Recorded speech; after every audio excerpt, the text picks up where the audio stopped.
आज हम एंगल्स की रचना the origin of family, private property and the state, जिसकी रचना 1884 में हुई थी, 1884 में हुई थी, उसको 140 साल इस साल पूरे हुए हैं। और ज़ाहिरा तौर पे पूरी दुनिया में अलग अलग जो क्रांतिकारी ताकतें हैं, जो मार्क्स, एंगल्स, लेनिन, माओ, स्टालिन के विचारों को मानते हैं, तमाम ऐसे लोग इस रचना को सेलिब्रेट कर रहे हैं। अब आज के दौर में इस रचना को सेलिब्रेट करने के क्या मायने हैं? हम अगर किसी चीज़ को कमेमोरेट कर रहे हैं, किसी चीज़ को याद कर रहे हैं, उसको याद करने के क्या मायने? और जैसा कि प्रियंवदा ने शुरुआती बातचीत में कहा भी, आज जिस संदर्भ में हम इस व्याख्यान को या इस पूरे डिस्कशन को रख रहे हैं, वो इस टेक्स्ट पर, इस काम पर हमारी बातचीत को और ज़रूरी बना देता है। हम जानते हैं कि अभी कुछ समय पहले ही कलकत्ता में एक बहुत ही बर्बर किस्म की घटना घटी, जिसमें एक डॉक्टर थी, उनका रेप और उनका मर्डर, और वो भी बहुत ही बर्बर तरीके से किया गया। वो मतलब उस पूरी घटना को आप इंसानी जो कोई मानक अगर आप बनाएंगे, उस पर आप कहीं पर उस घटना को नहीं रख सकते, क्योंकि इतना पूरी मानवता को शर्मसार करने वाली घटना थी। लेकिन अभी वो घटना हुई भी नहीं थी कि मुजफ्फरपुर में एक दलित लड़की के साथ रेप की घटना होती है। बाहर की बात क्यों करें, अभी जिन दो इलाकों में हमारे साथी यहाँ काम कर रहे हैं, दिल्ली में करावल नगर में एक 11 साल की बच्ची के साथ बलात्कार होता है, और वहीं पर शाहबाद डेरी में, जहाँ फिर हमारे साथी काम कर रहे हैं, वहाँ पर भी एक छोटी बच्ची के साथ बलात्कार की घटना होती है। अब जब इस तरीके की घटनाएं होती हैं, ज़ाहिरा तौर पे जो सबसे पहला रिएक्शन, जो सबसे पहली प्रतिक्रिया होती है, वो तो गुस्सा ही होती है।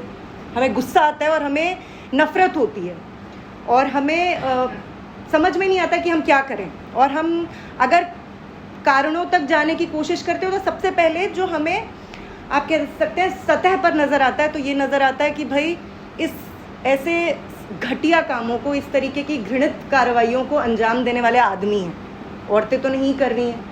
जब रेप की घटना हो रही है, रेप के साथ साथ इतने ब्रूटल मर्डर्स हो रहे हैं, ये सब हो रहा है, और इन अभी हालिया घटनाओं को छोड़ भी दिया जाए तो पिछले लंबे समय में, और ख़ास तौर पे पिछले, अगर हम 10 सालों का अपने देश का इतिहास उठाकर देखें, जब से कि फांसीवादी मोदी सरकार सत्ता में पहुंची है, और जिस तरीके से बलात्कारियों को खुले तौर पे सत्ता की शह मिली हुई है, जिस पार्टी से जुड़े हुए नेताओं का स्वागत सत्कार किया जाता है जब वो 8 साल की एक बच्ची का रेप करते हैं, उसका मर्डर करते हैं, और उसके बाद जब सज़ा की तो दूर की बात है, लेकिन उनको घुमाया जाता है तिरंगा लेकर, यात्राएं निकाली जाती है। वहीं पर जो गुजरात में जिस तरीके का, उसको दंगा तो नहीं कह सकते, जो फांसीवादी उन्मादियों ने और सत्ता की शह पर जिस तरीके का हमला और जिस तरीके का जेनोसाइड मुसलमानों का किया गया 2002 में, उसके बाद वहाँ पर जो बलात्कार के आरोपी हैं, जो मर्डर्स के आरोपी हैं, जो अभी बच्चे पैदा तक नहीं हुए, उनको मार देने के जो गुनहगार हैं, उनको फेलिसिटेट किया जा रहा है, उनको जो है, उनको फूल मालाएं पहनाई जा रही है, उनकी पैरोल हो रही है। और हरियाणा में तो राम रहीम से लेकर, अगर आप कहीं पर भी अभी आशाराम बापू, चिन्मय आनंद, मतलब बीजेपी का ट्रैक रिकॉर्ड देखेंगे तो इसमें सबसे भयंकर है। हालांकि कोई भी पॉलिटिकल पार्टी जो है इस दूध की धुली नहीं है, लेकिन हमारे देश में फांसीवादी तो ख़ास तौर पे जो सबसे ज़्यादा चाल, चेहरा, चरित्र, भारतीय संस्कृति, हिंदू धर्म को बचाने की बात करते हैं, उनका ट्रैक रिकॉर्ड देखें तो ज़ाहिरा तौर पे उनसे गया बीता। और इस कंपटीशन में अगर कभी कोई ऐसा कंपटीशन हो तो वो ज़ाहिरा तौर पे उन्हीं को फर्स्ट प्राइज़ मिलेगा। लेकिन गुस्से से आगे, या फिर जिसको कहते हैं कि जो अभी भी जिस तरीके के प्रदर्शन हुए, जिस तरीके का रिस्पॉन्स इन घटनाओं पे आया, जस्टिस की बात हो रही है, लेकिन ऑब्वियसली जस्टिस के साथ सज़ा देने की बात हो रही है। इन सारी चीज़ों को कोई कम करके नहीं देख रहे। ये होना चाहिए जो स्पॉन्टेनियसली सड़कों पर औरतों का ख़ास तौर पे, और तमाम इंसाफ पसंद नौजवानों का, स्टूडेंट्स का, लड़के लड़कियों सबका जो गुस्सा फूटा, वो देखने लायक था। और स्पॉन्टेनियसली बहुत जगह, दिल्ली यूनिवर्सिटी से लेकर JNU, Ambedkar university, Jadavpur university, लगभग हर जगह ही रिक्लेम द नाइट जैसे जो है प्रोटेस्ट उनको ऑर्गेनाइज किया गया। लेकिन सज़ा की मांग करने तक या फिर जस्टिस की बात करने तक ये ठीक है, ये तो करना ही चाहिए, तो बेयर मिनिमम है।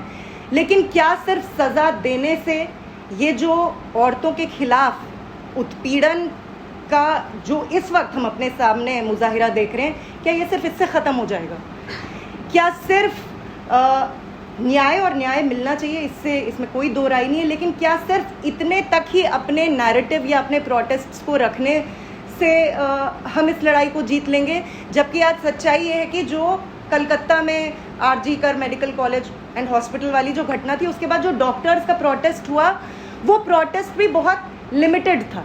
जैसे डॉक्टर्स खुद ये मांग कर रहे थे कि पहले तो यही मांग कर रहे थे कि डॉक्टर्स की सेफ्टी, सिक्योरिटी, प्रोटेक्शन, तो ये नैरेटिव भी जो प्रोटेक्शन का नैरेटिव है, सेफ्टी सिक्योरिटी का नैरेटिव है, ऑब्वियसली ये सब इम्पॉर्टेंट है। लेकिन इसके अलावा तो बाकी औरतों के साथ जो हो रहा था या जो बाकी हेल्थ प्रोफेशनल्स हैं उनके साथ हो रहा था, और अभी जो सुप्रीम कोर्ट ने भी सुओ मोटो कॉग्निजेंस लेते हुए इस घटना पर जो बात रखी, उसमें हॉस्पिटल्स में जो काम करने वाला स्टाफ है उनकी सही बात है, उनका प्रोटेक्शन करने की बात, सेफ्टी की बात, ये सब हुई। लेकिन इस देश में इनफॉर्मल सेक्टर में भी हेल्थ प्रोफेशनल्स हैं, Asha, anganwadi workers, mid day meal workers, ANMs, ये सब हेल्थ प्रोफेशनल्स ही हैं। ये तो एक इसको क्या बोले, आयरॉनिकल है कि इस देश का कानून, इस देश की न्याय व्यवस्था, इस देश का सुप्रीम कोर्ट भी उनको नहीं मानता है कि वो हेल्थ प्रोफेशनल्स हैं। लेकिन सुप्रीम कोर्ट ने अपने ऑर्डर में इस तरीके की कोई बात नहीं की कि क्या उनके लिए कोई सेफ्टी के प्रोविजंस होंगे। और हम जानते हैं कि जो ये पूरा इनफॉर्मल सेक्टर है जिसमें करोड़ों औरतें काम कर रही हैं, जिनको रिकग्निशन नहीं है, जिनके काम भी रेगुलराइज्ड काम नहीं है, उनकी सेफ्टी और उनकी जो है उनके राइट्स की बात कहीं नहीं आ रही है। अब इन तमाम जो ये एक रियलिटी है और ये काफ़ी कॉम्प्लेक्स रियलिटी देखने पे लगती है, अगर हमें, आप साथी थोड़ा आराम से भी बैठ सकते हो, अब ये इतनी कॉम्प्लेक्स रियलिटी है, इस रियलिटी को समझने के लिए ज़रूरी है कि हम ये समझने का प्रयास करें कि आखिरकार औरतों के खिलाफ ये जो जुल्म है, ये जो अत्याचार है, ये जो बढ़ते हुए स्त्री उत्पीड़न की घटनाएं, और ये इस तरीके की एकदम नंगी नेकेड किस्म की घटनाएं ना भी हो, तो एक स्ट्रक्चरल, एक सिस्टमैटिक जो ऑपरेशन है औरतों का, जो उत्पीड़न है औरतों का, वो तो कायम ही है। अब अगर इसके हम कारणों की कोई पड़ताल नहीं करेंगे और हमारा जो सारा रिस्पॉन्स होगा वो सिर्फ सतह पर एक सुपरफिशियल किस्म का रिस्पॉन्स होगा, जिसको हम अपने काफ़ी सारे जो हम लिटरेचर भी लिखते हैं संगठन की तरफ से, उसमें कहते हैं रिएक्टिव स्पॉन्टेनिटी, कि कोई घटना होती है हम सड़कों पर उतरते हैं, बिल्कुल उतरना चाहिए, लेकिन इसी तक हम सारे प्रोटेस्ट को सीमित करेंगे तब तो इन सारी घटनाओं को अंजाम देने वाली फोर्सेस कौन सी हैं, क्यों ऐसी घटनाएं हो रही हैं, और इतने सारे प्रोटेस्ट होने के बाद भी, इतने निर्भया के बाद तो मतलब इस तरीके के लेजिस्लेशंस तक आए, फास्ट ट्रैक कोर्ट्स बनने की बात हुई, सब कुछ हुआ, तब भी ये सब हो रहा है। तो अगर हम कारणों की पड़ताल नहीं करेंगे तो ज़ाहिरा तौर पे हम इसके खिलाफ जो लड़ाई है, जो इसके खिलाफ संघर्ष है, उसका कोई रास्ता भी नहीं निकाल पाएंगे। और कारणों की पड़ताल करने के लिए मेरे ख्याल से सबसे, आप कह सकते हैं, ज़रूरी जो टेक्स्ट है, जो सबसे शुरुआती दौर में हम सभी को पढ़ना चाहिए, वो एंगल्स की यही रचना है, the origin of family, private property and the state. क्योंकि ये रचना हमें क्या बता रही है और एंगल्स ने इस काम में ऐसा क्या बताया जो हम 140 साल बाद भी इसको याद कर रहे हैं। ज़ाहिरा तौर पे इसमें सब कुछ नहीं बताया गया है। बहुत सारे फेमिनिस्ट्स हैं, बहुत सारे खुद को quote unquote Marxist feminist, proletarian feminist, socialist feminist कहने वाले लोग हैं। ये सारी टर्मिनोलॉजी, ये इसको ऑक्सीमोरॉन कहेंगे, मिसनोमर कहेंगे, ये इस पर मैं बाद में आऊँगी कि इस तरीके का कोई मिलान इन दोनों का नहीं हो सकता है। लेकिन बहुत सारे ऐसे ट्रेंड्स हैं जो एंगल्स की इस रचना को इनकम्प्लीट मानते हैं, अपूर्ण मानते हैं। उनकी शिकायतें हैं बहुत सारी चीज़ें हैं कि एंगल्स ये नहीं बता पाए, वो नहीं बता पाए, ऐसा नहीं कर पाए, वैसा नहीं कर पाए।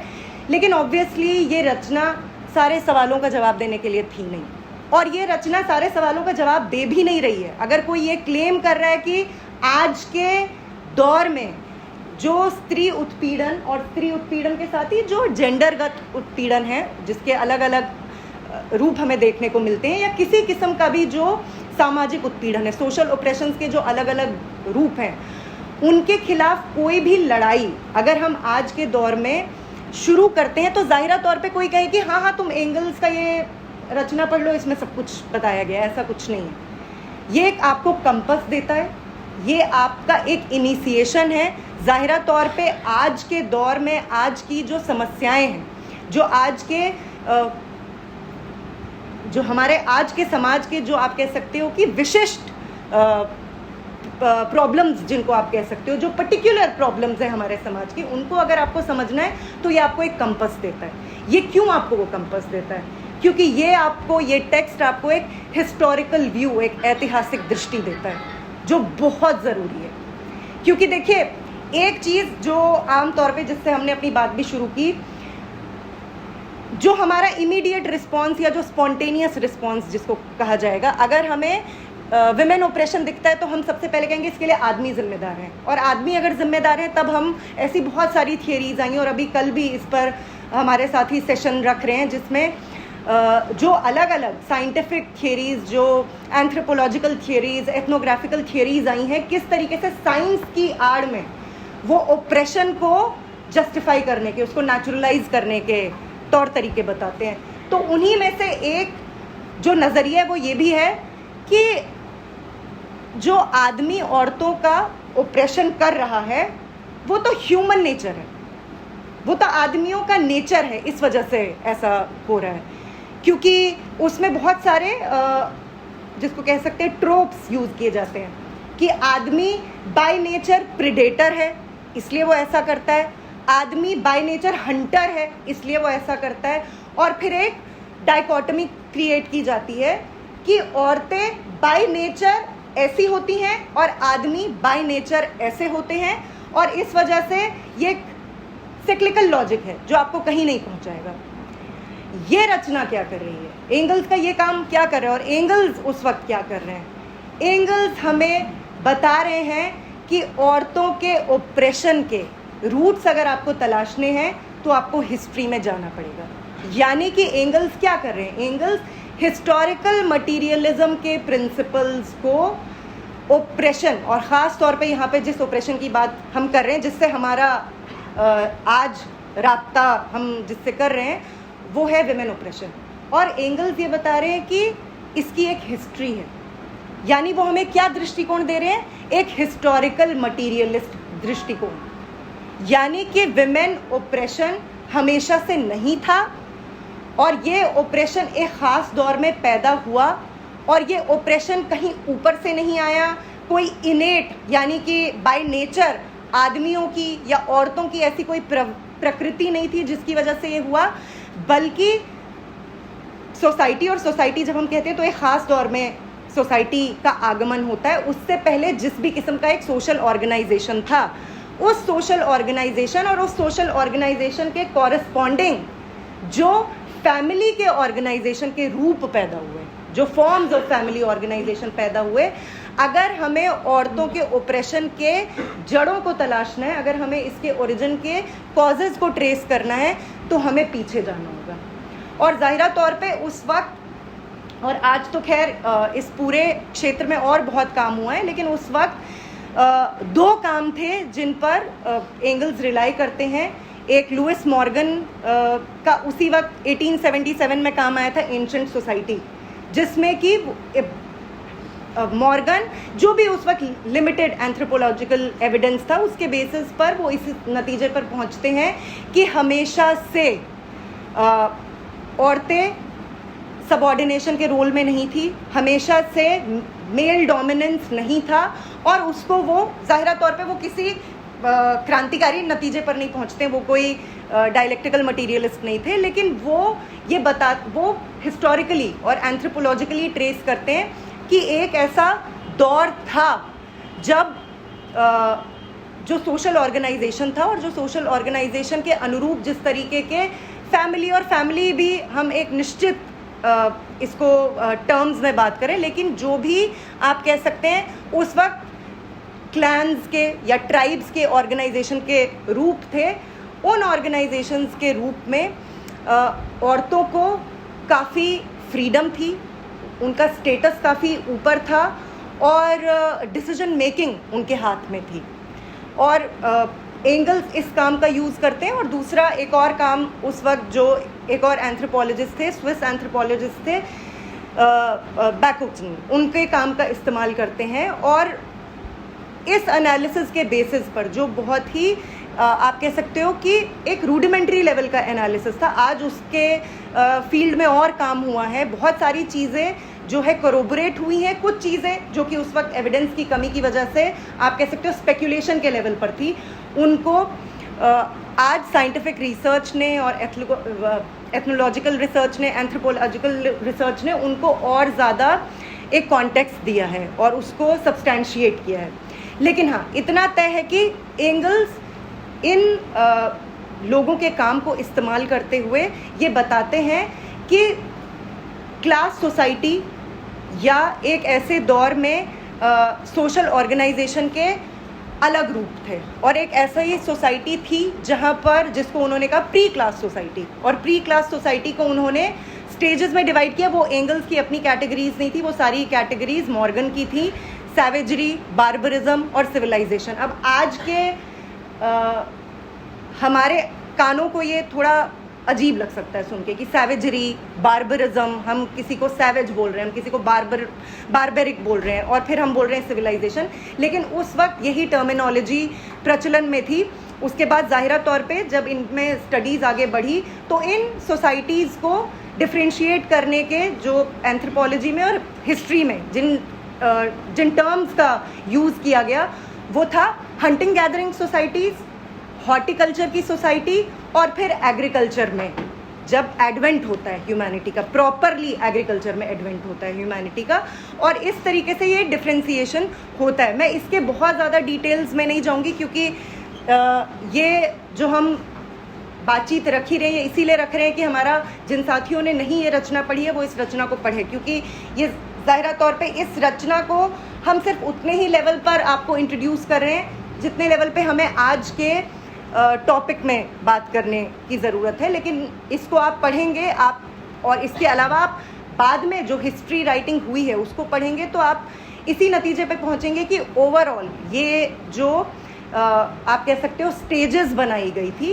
ये मोटा मोटी मोर और लेस ये सही थी, और अलग अलग सोसाइटीज़ और अलग अलग आप कह सकते हैं कि जगहों पे ह्यूमन जो डेवलपमेंट है, जो सोशल एवोल्यूशन है, उन्होंने इन्हीं स्टेजेस को पार किया। लेकिन हमारे लिए इस पूरे एनालिसिस में ज़रूरी बात क्या है? हमारे लिए ये ज़रूरी बात है कि औरतें एक ऐसा दौर था जब गुलाम नहीं थी, जब उनकी स्थिति सबऑर्डिनेशन की नहीं थी, और ये सबऑर्डिनेशन की जो स्थिति है ये एक ख़ास दौर में पैदा होती है।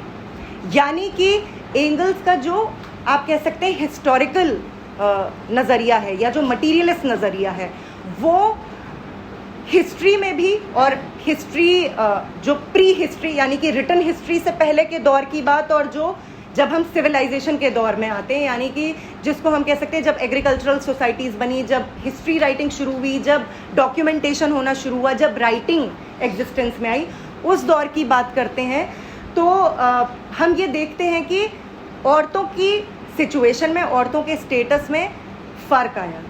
एक ऐसा टाइम था, और एंगल्स अपने एनालिसिस में यही बताते हैं, एक ऐसा टाइम था जब जो क्लैंस थे या जो जेन्स थे, यानी कि जो कई सारे ग्रुप्स मिलके जो एक बड़ा आप कह सकते हो कोई भी ग्रुप बना रहे थे, उसमें जो लीनिएज ट्रेस करने का जो लाइन ऑफ डिसेंट था वो औरतों से, उस क्लैन के या उस जेन्स की औरतों से तय होता था। यानी कि मैट्रीलिनियल सोसाइटी आप कह सकते हैं, कुछ बोलते हैं मैट्री लोकैलिटी, कुछ बोलते हैं मैट्रीलिनियलिटी, लेकिन आप देखते हैं कि इस तरीके का एक जो है जो लाइन ऑफ डिसेंट है वो इससे तय होता था। और आम तौर पे जो आदमी होते थे वो औरतों के जो जेन्स होते थे वहाँ रहने आते थे, और मतलब कि औरतों की जो मदर्स होती थी उनके घरों में रहने आते थे। और इसका ज़ाहिरा तौर पे इसका रिलेशन किससे था? इसका रिलेशन उस दौर में जो मटेरियल कंडीशंस थी और उन मटेरियल कंडीशंस में औरतें और आदमी जो काम करते थे उन कामों से जुड़ा हुआ भी था। जो वो जिस तरीके का जो भी फॉर्म ऑफ लेबर था, जिस तरीके का अभी embryonic form of productive activity शुरू हुई थी, वो जिस तरीके का काम कर रहे थे, ये स्टेटस भी उससे तय हो रहे थे। जब हमने कहा कि पहला दौर जो था, जो हंटिंग गैदरिंग सोसाइटीज़ का था, हंटर गैदरर सोसाइटीज़ का था, जिसमें कि आम तौर पे औरतें जो सप्लाईज होती थी खाने की, उसको इकट्ठा करने का काम करते थे, मतलब जो गैदरिंग वाला काम होता था वो करते थे। इसके अलावा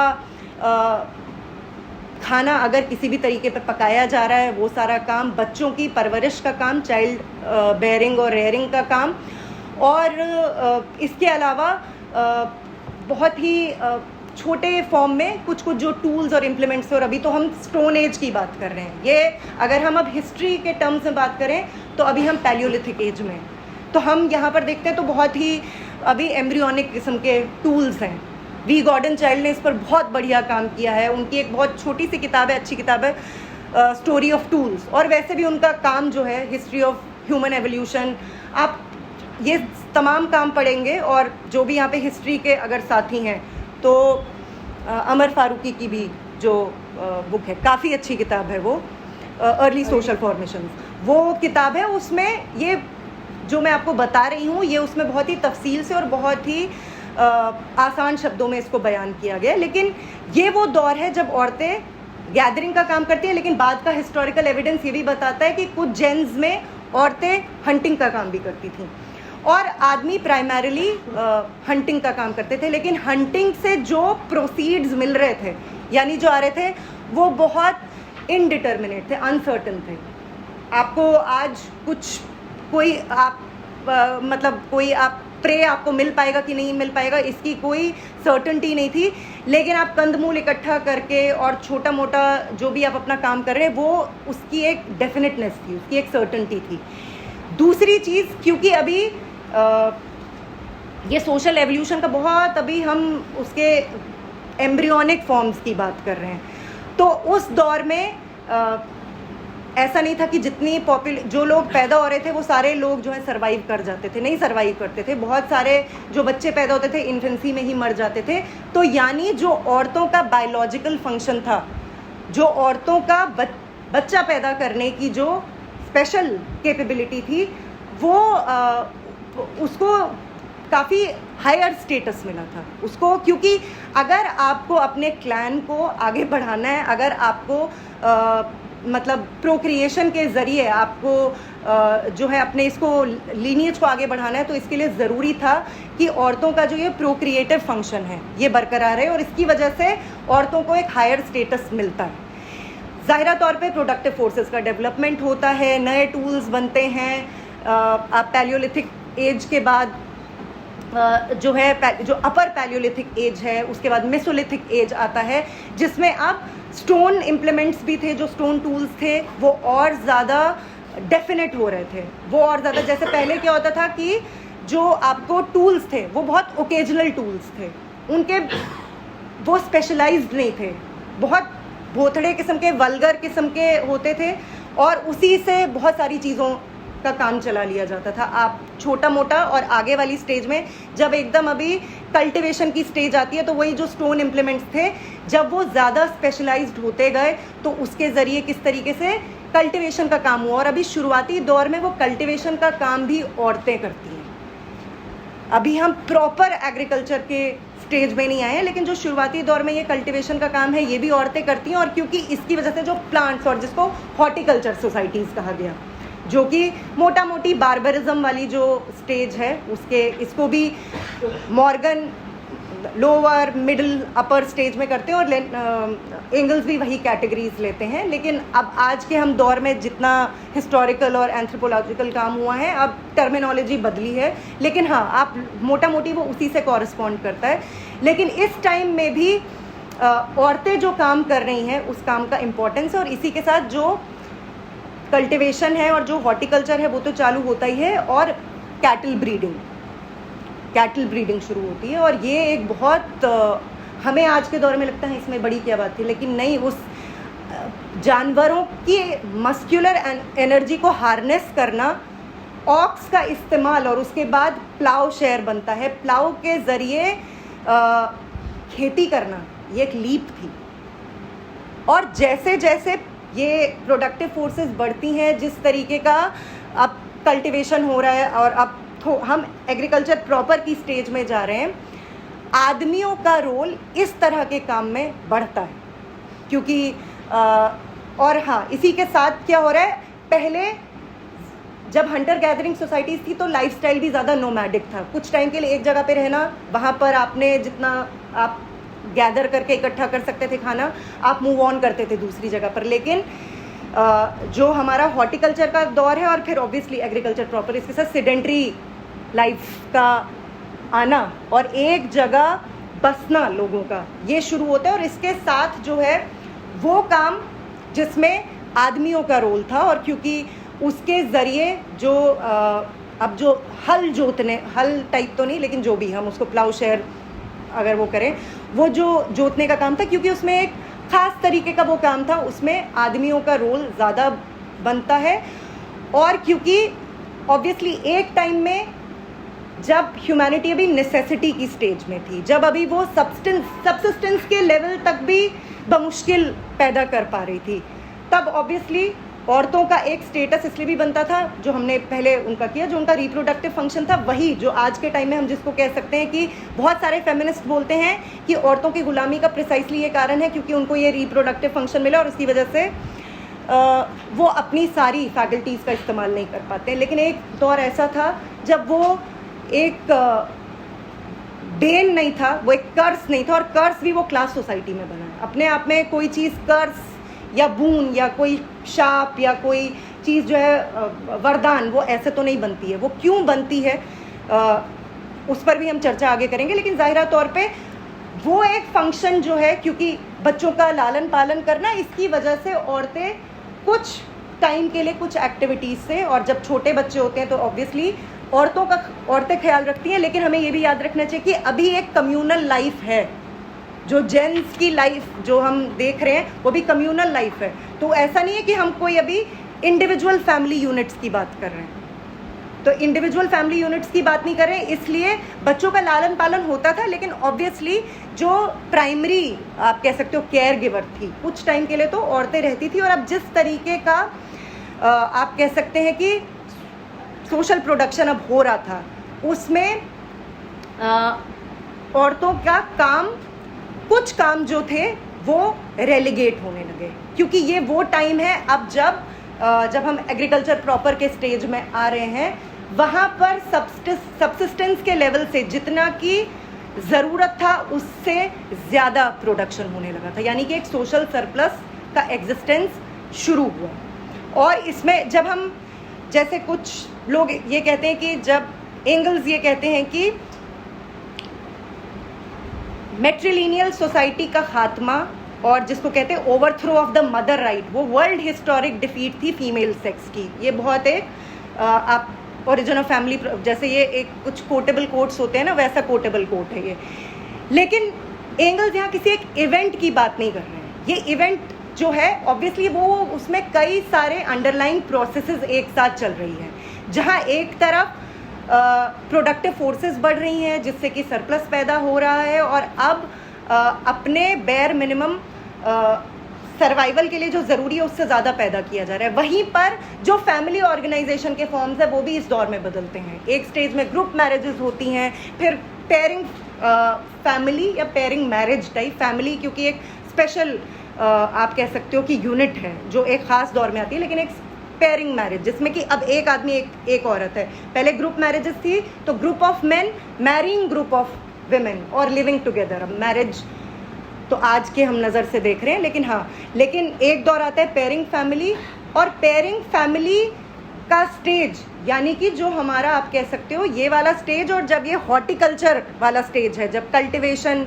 और कैटल ब्रीडिंग ये सब हो रहा है, ये भी लगभग कॉन्कॉमिटेंट है, मतलब ये साइमल्टेनियसली हो रहा है। और जैसे ही जब प्रोडक्टिव फोर्सेस बढ़ रहे हैं, अब नए इम्प्लीमेंट्स आ रहे हैं, वहाँ से ब्रॉन्ज का डिस्कवरी होता है, आयरन का डिस्कवरी होता है, यानी स्टोन एज से मेटल एज के उसमें आते हैं। अब ये सारी प्रोसेसेस साथ चल रही हैं और इसी टाइम पे जो है जब सोशल सरप्लस पैदा होता है और इस पूरी प्रोसेस में आप कह सकते हो जो उस टाइम पे क्लैंस के चीफ थे वो एक स्पेशल पोजीशन में, बिकॉज ऑफ मेनी रीजंस, वो एक स्पेशल पोजीशन में आते हैं और आप कह सकते हैं कि एक ऐसा दौर आता है जब अप्रोप्रिएशन ऑफ सोशल प्रोड्यूस, जो ये सरप्लस प्रोडक्ट पैदा हो रहा है, इसके प्राइवेट अप्रोप्रिएशन की एक मंजिल आती है।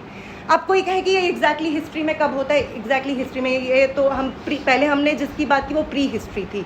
अब रिटन रिकॉर्ड्स तो इन सारी चीज़ों के उस तरीके से नहीं है, लेकिन ऑब्वियसली ये एक प्रोसेस है और इस प्रोसेस में सरप्लस प्रोडक्शन, वहीं से सरप्लस प्रोडक्शन की वजह से प्राइवेट प्रॉपर्टी का आना, क्योंकि अब अप्रोप्रिएट भी हो रहा है, और वहाँ से प्राइवेट प्रॉपर्टी का आना, प्राइवेट प्रॉपर्टी के आने की वजह से वहाँ पे हमने अभी बात की थी पेयरिंग मैरिज था, लेकिन पेयरिंग मैरिज के साथ साथ एक फैमिली का रूप भी, या आप कह सकते हो जो भी वो सोशल ऑर्गेनाइजेशन या वो था, उसका भी फॉर्म बदल रहा है, क्योंकि यहाँ से मटीरियल कंडीशंस बदल रही हैं। जो प्रोडक्शन रिलेशंस हैं, जो प्रोडक्टिव फोर्सेस जिस लेवल से आगे बढ़ रहे हैं, उसके साथ जो सोशल ऑर्गेनाइजेशन है और जिस तरीके से पहले पेयरिंग मैरिज थी, धीरे धीरे ये चीज़ बदलती है और आप कह सकते हो कि पेट्रियार्कल फैमिली एग्जिस्टेंस में आती है। और पेट्रियार्कल फैमिली के एग्जिस्टेंस में आने का मेन रीज़न क्या है? अब जो ये प्राइवेट प्रॉपर्टी एग्जिस्टेंस में आ रही है, इसका लाइन ऑफ डिसेंट, इनहेरिटेंस का लाइन कैसे तय किया जाए। ज़ाहिरा तौर पे हर कोई जानता है कि मटर्निटी तो किसी को साबित नहीं करनी होती है, it's out there, it's in your face. कोई औरत माँ है तो वो तो माँ है ही। हाँ, पैटर्निटी साबित करनी पड़ती है, और एक ऐसे टाइम में जब ग्रुप मैरिजेस थी, पैटर्निटी नहीं साबित हो सकती थी, और ना ये क्वेश्चन था।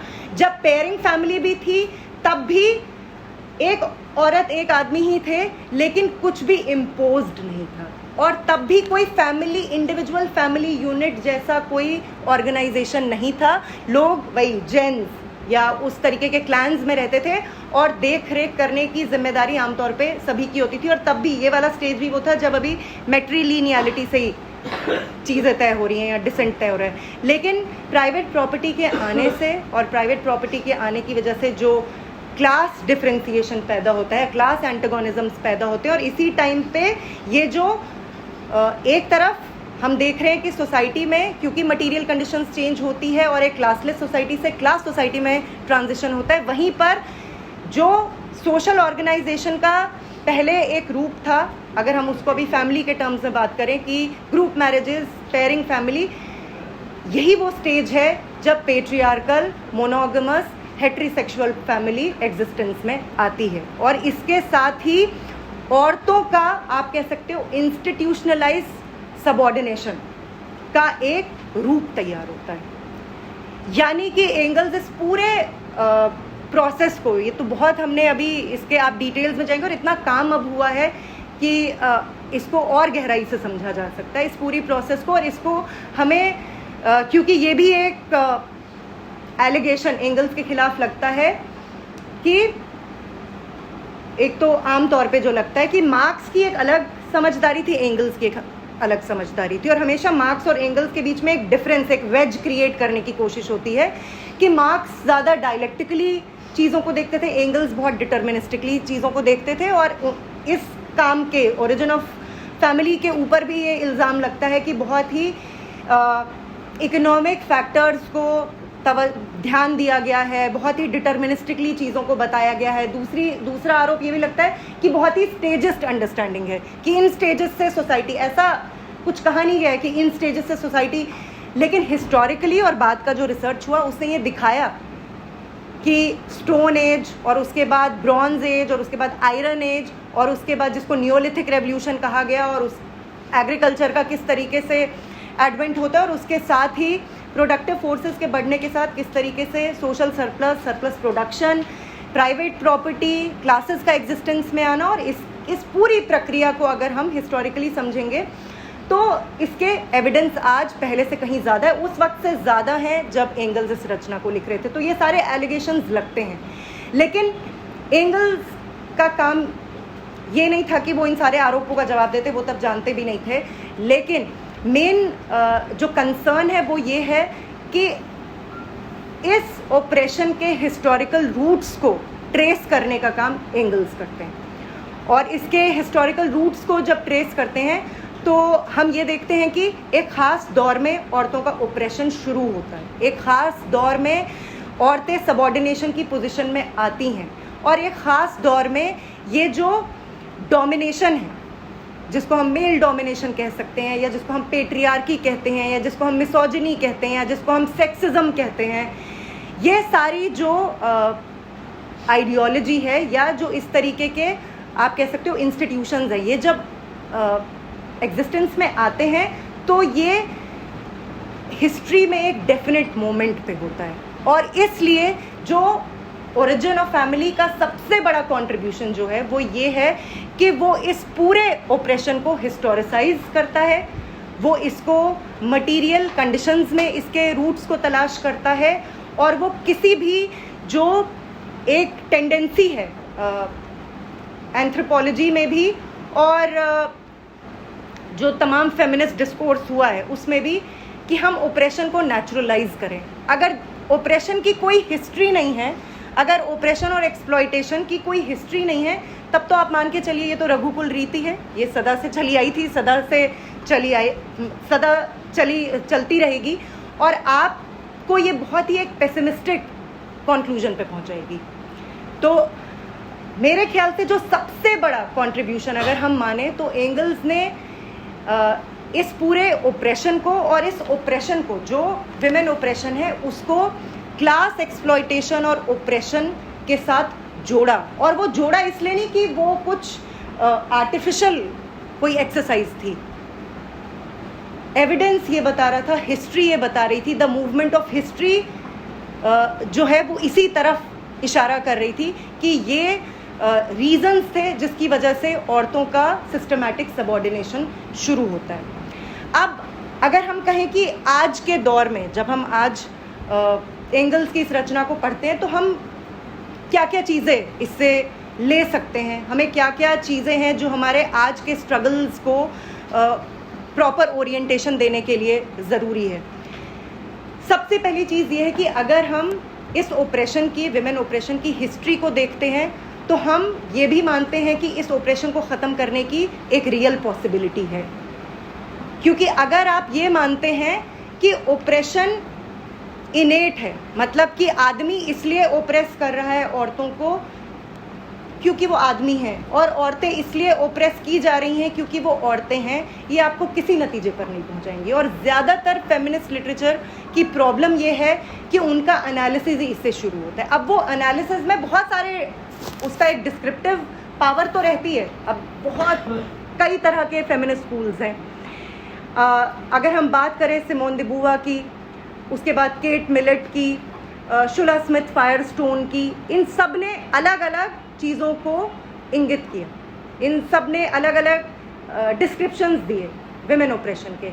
लेकिन जब रूट कॉज को ट्रेस करने की बात आई तो ये सारा एनालिसिस फेल हुआ, और उन्होंने ये कहीं पर भी उस रूट तक नहीं पहुंच पाए जिस रूट तक एक मटीरियलिस्ट एनालिसिस, जो कि हमें एंगल्स के काम में मिलता है और एंगल्स काम में दिखता है, वो हमें ले जाता है। तो एक सबसे बड़ी चीज़ जो आज के लिए हमारे सीखने के लिए, कि जब हम अपने आसपास भी इस तरीके की घटनाओं को देखते हैं तो इमीडिएटली जो हमारा गुस्सा है, उस गुस्से को अगर हम सही तरीके से चैनलाइज करें और उस ऑपरेशन के कारणों की पड़ताल में हम जाएं, तो हमें उसकी हिस्ट्री समझनी पड़ेगी। लेनिन ने क्रांति के बाद स्वर्णलोक यूनिवर्सिटी में द स्टेट पर एक व्हाट इज स्टेट नाम से एक लेक्चर दिया था। उसमें उन्होंने एक बहुत पते की बात कही थी, जो मार्क्सिज्म जिस चीज़ का इस्तेमाल हमेशा करता है, कि अगर आपको किसी प्रॉब्लम को समझना है तो आपको उसको हिस्टोरिकली समझना पड़ेगा। बहुत सारे फेमिनिस्ट एंगल्स से शिकायत करते हैं कि आपने कैपिटलिस्ट मोड ऑफ प्रोडक्शन में विमेन ऑपरेशन के बारे में बहुत कुछ नहीं बताया। इस रचना का वो काम नहीं था। हालांकि इन पासिंग एंगल्स ने बहुत सारे उनके ऑब्जर्वेशंस थे जो आज भी सही हैं आज के दौर में भी, लेकिन हाँ हिस्टोरिकली ये समझना बहुत ज़रूरी है। हिस्टोरिकली ऑपरेशन के रूट्स को ट्रेस करना बहुत ज़रूरी है। क्यों? क्योंकि हम तभी अपने स्ट्रगल की ओरिएंटेशन को तय कर सकते हैं, और वो सही ओरिएंटेशन क्या हो। क्योंकि एक तरीका है जो हमें फेमिनिज्म बताता है कि औरतों का operation is precisely because of their identity, कि वो क्योंकि औरतें हैं इस वजह से वो ओप्रेस्ड हैं। लेकिन अब आप खुद ही सोचिए ये लॉजिक कितना सेल्फ डिफीटिंग लॉजिक है, क्योंकि अगर वो औरतें हैं तब औरतें रहना तो वो बंद नहीं करेंगी, और आदमी भी आदमी रहना बंद नहीं करेंगे। तो आप कैसे इस पूरे कॉनंड्रम से, इस पूरी पहेली से आप कैसे बाहर निकलेंगे? हिस्टोरिकल मटीरियलिस्ट एनालिसिस आपको बताता है कि इसमें औरत की आइडेंटिटी, क्योंकि औरत औरत है वो इसलिए ओप्रेस नहीं हुई थी। अगर ये होता तो हमेशा से ये होता। अगर ये होता तो कोई प्री क्लास सोसाइटी में औरतों का स्टेटस वो नहीं होता जो कि था, और औरतों के काम को कम करके नहीं देखा जाता। ये बात सच है, आज औरतों के कुछ काम होते हैं और कुछ मर्दों के काम होते हैं, लेकिन औरतों के काम क्यों प्राइवेटाइज हो गए? और इसकी चर्चा भी एंगल्स करते हैं कि औरतों का जैसे जैसे पार्टिसिपेशन सोशल प्रोडक्शन से कम होता गया, उनके लिए एक स्फीयर बना दिया गया। वो स्फीयर था हाउस होल्ड, वो घर था। और ये घर बहुत, ये फैमिली बहुत काम की चीज़ है, हर क्लास सोसाइटी के लिए काम की चीज़ है, लेकिन कैपिटलिज्म के लिए तो बहुत काम की चीज़ है फैमिली का इंस्टीट्यूशन। इसलिए एंगल्स जो एनालिसिस भी अपना पेश करते हैं उसमें वो बताते हैं कि फैमिली ने भी अपना रोल, हमें जो उसका रोल था वो भी चेंज हुआ। जो ये इंडिविजुअल फैमिली यूनिट का एग्जिस्टेंस क्लास सोसाइटी के साथ शुरू होता है, और जिसका आप कह सकते हो पिनिकल कैपिटलिज्म पूंजीवाद के साथ आता है, जो कि न्यूक्लियर फैमिलीज, आमतौर पर भारत में इसके एक्सेप्शन ही मिलेंगे, लेकिन फैमिली के एग्जिस्टेंस में आने के साथ अब फैमिली वैल्यूज़, परिवार, और जो आपको जिस तरीके का कल्चर इंडस्ट्री है, जो कि ऑब्वियसली जो मीन्स ऑफ प्रोडक्शन को कंट्रोल करने वाला जो क्लास है वही मीन्स ऑफ मेंटल प्रोडक्शन को भी कंट्रोल करता है। तो आपको सूरज बढ़ जातिया की फिल्मों में, और हम आपके हैं कौन, और हम साथ साथ है टाइप फिल्मों में फैमिली, लेकिन ये फैमिली इतनी मासूम चीज़ तो नहीं है। ये फैमिली इतनी मासूम चीज़ नहीं है। इस फैमिली की रक्षा के लिए एक फैमिली लॉ है, और उस फैमिली लॉ का बड़ा क्लोज कनेक्शन है प्रॉपर्टी लॉ के साथ। तो ये फैमिली, प्रॉपर्टी, ये सब इतनी, जो हमें जिस तरीके का एक जो रूलिंग क्लास की आइडियोलॉजी है इन सारी चीज़ों को किस तरीके से पेश करती है ना, कि फैमिली वैल्यूज़, और हम देखते हैं कि औरतें काफ़ी अपहोल्ड करती हैं इन फैमिली वैल्यूज़ को। लेकिन ये फैमिली वैल्यूज़ भी कोई डिवाइनली ऑर्डेन्ड नहीं थी, वो कहीं ऊपर से नहीं आई हैं। ऑब्वियसली जब कोई सोशल ऑपरेशन का सिस्टम, जो कि जिसको हम कह सकते हैं क्लास एंटागोनिज्म्स के मोमेंट में, यानी कि in the framework of class antagonism, जब कोई सोशल ऑपरेशन पैदा होता है, और आइडेंटिटी अपने आप में ऑपरेशन का कोई कारण नहीं होती है। अगर आइडेंटिटी अपने आप में ऑपरेशन का कारण होती तो औरतें शुरू से ही गुलाम होती। लेकिन in the moment of class, in the framework of class antagonism, हाँ, ये एक आइडेंटिटी ने, और उस आइडेंटिटी के बेसिस पर जो सोशल ऑपरेशन हुआ उसने एक खास रूप लिया। और जब एक बार ये सोशल ऑपरेशन इंस्टीट्यूशनलाइज होता है तो इसके साथ एक आइडियोलॉजी भी, जो एक अटेंडेंट आइडियोलॉजी है, वो भी जो है एग्जिस्टेंस में आती है। अब बहुत सारे लोग एंगल्स को, और ख़ास तौर पे फेमिनिस्ट्स भी और कई मार्क्सिस्ट्स भी एंगल्स पे ये आरोप लगाते हैं कि उन्होंने इस रचना में आइडियोलॉजी की बात नहीं की है, कि जो आइडियोलॉजी का काम है। और जो एंगल्स ने, जब हम ये आप में से ज़्यादातर साथियों ने पढ़ी होगी, जिन साथियों ने नहीं पढ़ी है वो पढ़ेंगे, तो एंगल्स कहते हैं कि वर्किंग क्लास फैमिली डिसअपियर हो जाएगी, है ना, एक जगह ये वाली बात भी आती है। ऑब्वियसली वो एक ऑब्जर्वेशन दे रहे हैं कि वो मटेरियल कंडीशंस जो कि प्राइवेट प्रॉपर्टी की पूर्व शर्त होने की बात करते हैं, वो प्राइवेट प्रॉपर्टी की पूर्व शर्त मेजॉरिटी ऑफ द पॉपुलेशन खो चुकी है, उनके पास कोई प्राइवेट प्रॉपर्टी नहीं है। तो मटेरियल बेसिस उस इंडिविजुअल फैमिली यूनिट का नहीं है। लेकिन ऑब्वियसली इसका ये मतलब नहीं था कि अपने आप डिसअपियर हो जाएगी, अपने आप तो नहीं डिसअपियर होगी, क्योंकि ये एक क्लास सबऑर्डिनेशन के सिस्टम में बाकायदा इसका एक रोल है। और ख़ास तौर पे कैपिटलिस्ट मोड ऑफ प्रोडक्शन में फैमिली के यूनिट का एक इकोनॉमिक यूनिट के तौर पे और एक आइडियोलॉजिकल एपरेटस के तौर पे रोल है। क्यों? क्योंकि कैपिटलिस्ट क्या कर रहे हैं, जो वर्किंग क्लास फैमिलीज़ हैं, अब उस वर्किंग क्लास फैमिलीज़ में औरत है, आदमी है, उनके बच्चे हैं। ज़ाहिरा तौर पे औरतें घर का काम भी करती हैं, और अभी हम कैपिटलिज्म की बात करें तो अब औरतों का पार्टिसिपेशन सोशल प्रोडक्शन में भी हो रहा है। लेकिन हम ये भी जानते हैं कि आमतौर पे जो औरतें काम करती हैं वो with the development of capitalism वो काम जो है अब वो बहुत वेरीड तरीके के हैं। पहले एक टाइम में ये बात सच थी कि बहुत ख़ास पेशों में ही औरतों को एम्प्लॉय किया जाता था। ज़्यादातर उन पेशों में आप देख सकते हैं कि टेक्सटाइल इंडस्ट्री में औरतों की बहुतायत एंगल्स के टाइम में भी थी, और आज के टाइम में भी हम देखते हैं जितना कापस हेड़ा से लेकर गुड़गांव वगैरह में भी औरतें ज़्यादा काम करती, क्योंकि वो जो प्रोडक्शन की प्रोसेसेस थी उसमें औरतों के लेबर का एक रोल बनता था, क्योंकि निम्बल हैंड्स की ज़रूरत होती थी। बहुत वैसा काम होता था जो आमतौर पे कहते हैं महीन काम है, वो औरतें कर लेती हैं। लेकिन ये भी ट्रेनिंग का पार्ट होता है, ऐसा कुछ नहीं होता है कि ये और हमेशा से औरतें यही काम कर सकती हैं।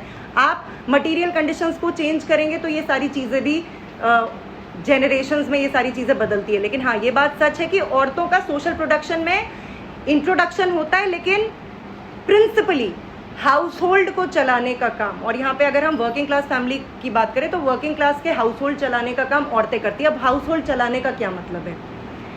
हाउस होल्ड चलाने का ये मतलब है, अगर अभी हम एक मेल वर्कर की बात करें तो मेल वर्कर फैक्ट्री में काम करता है, फैक्ट्री में वो काम कर रहा है, वो अपना लेबर पावर बेचता है, लेबर पावर के बदले में वो वेजेस पाता है। लेकिन वो अगले दिन काम करने जाए, इसके लिए क्या ज़रूरी है? इसके लिए ज़रूरी है कि उसका मेंटेनेंस, उसका डेली मेंटेनेंस, और वर्किंग क्लास के पीढ़ियों का जेनरेशनल मेंटेनेंस, यानी कि reproduction of the labour power, कि वो अगले दिन काम करने जाए तो जाहिर तौर पे खाने पीने सब चीज़ों की ज़रूरत तो है ही, लेकिन इसके साथ ही कुछ कामों की भी ज़रूरत है। कुकिंग, क्लीनिंग, बच्चों का पालना, बच्चों की पढ़ाई, ये सब की भी ज़रूरत है। कैपिटलिज्म ने क्या किया है, और उससे पहले भी ऑब्वियसली हो रहा था, लेकिन अगर हम आज की बात करें, कैपिटलिज्म ने क्या किया, इस पूरे काम को ये जो फैमिली की इकोनॉमिक यूनिट है उसके ज़रिए प्राइवेटाइज कर दिया।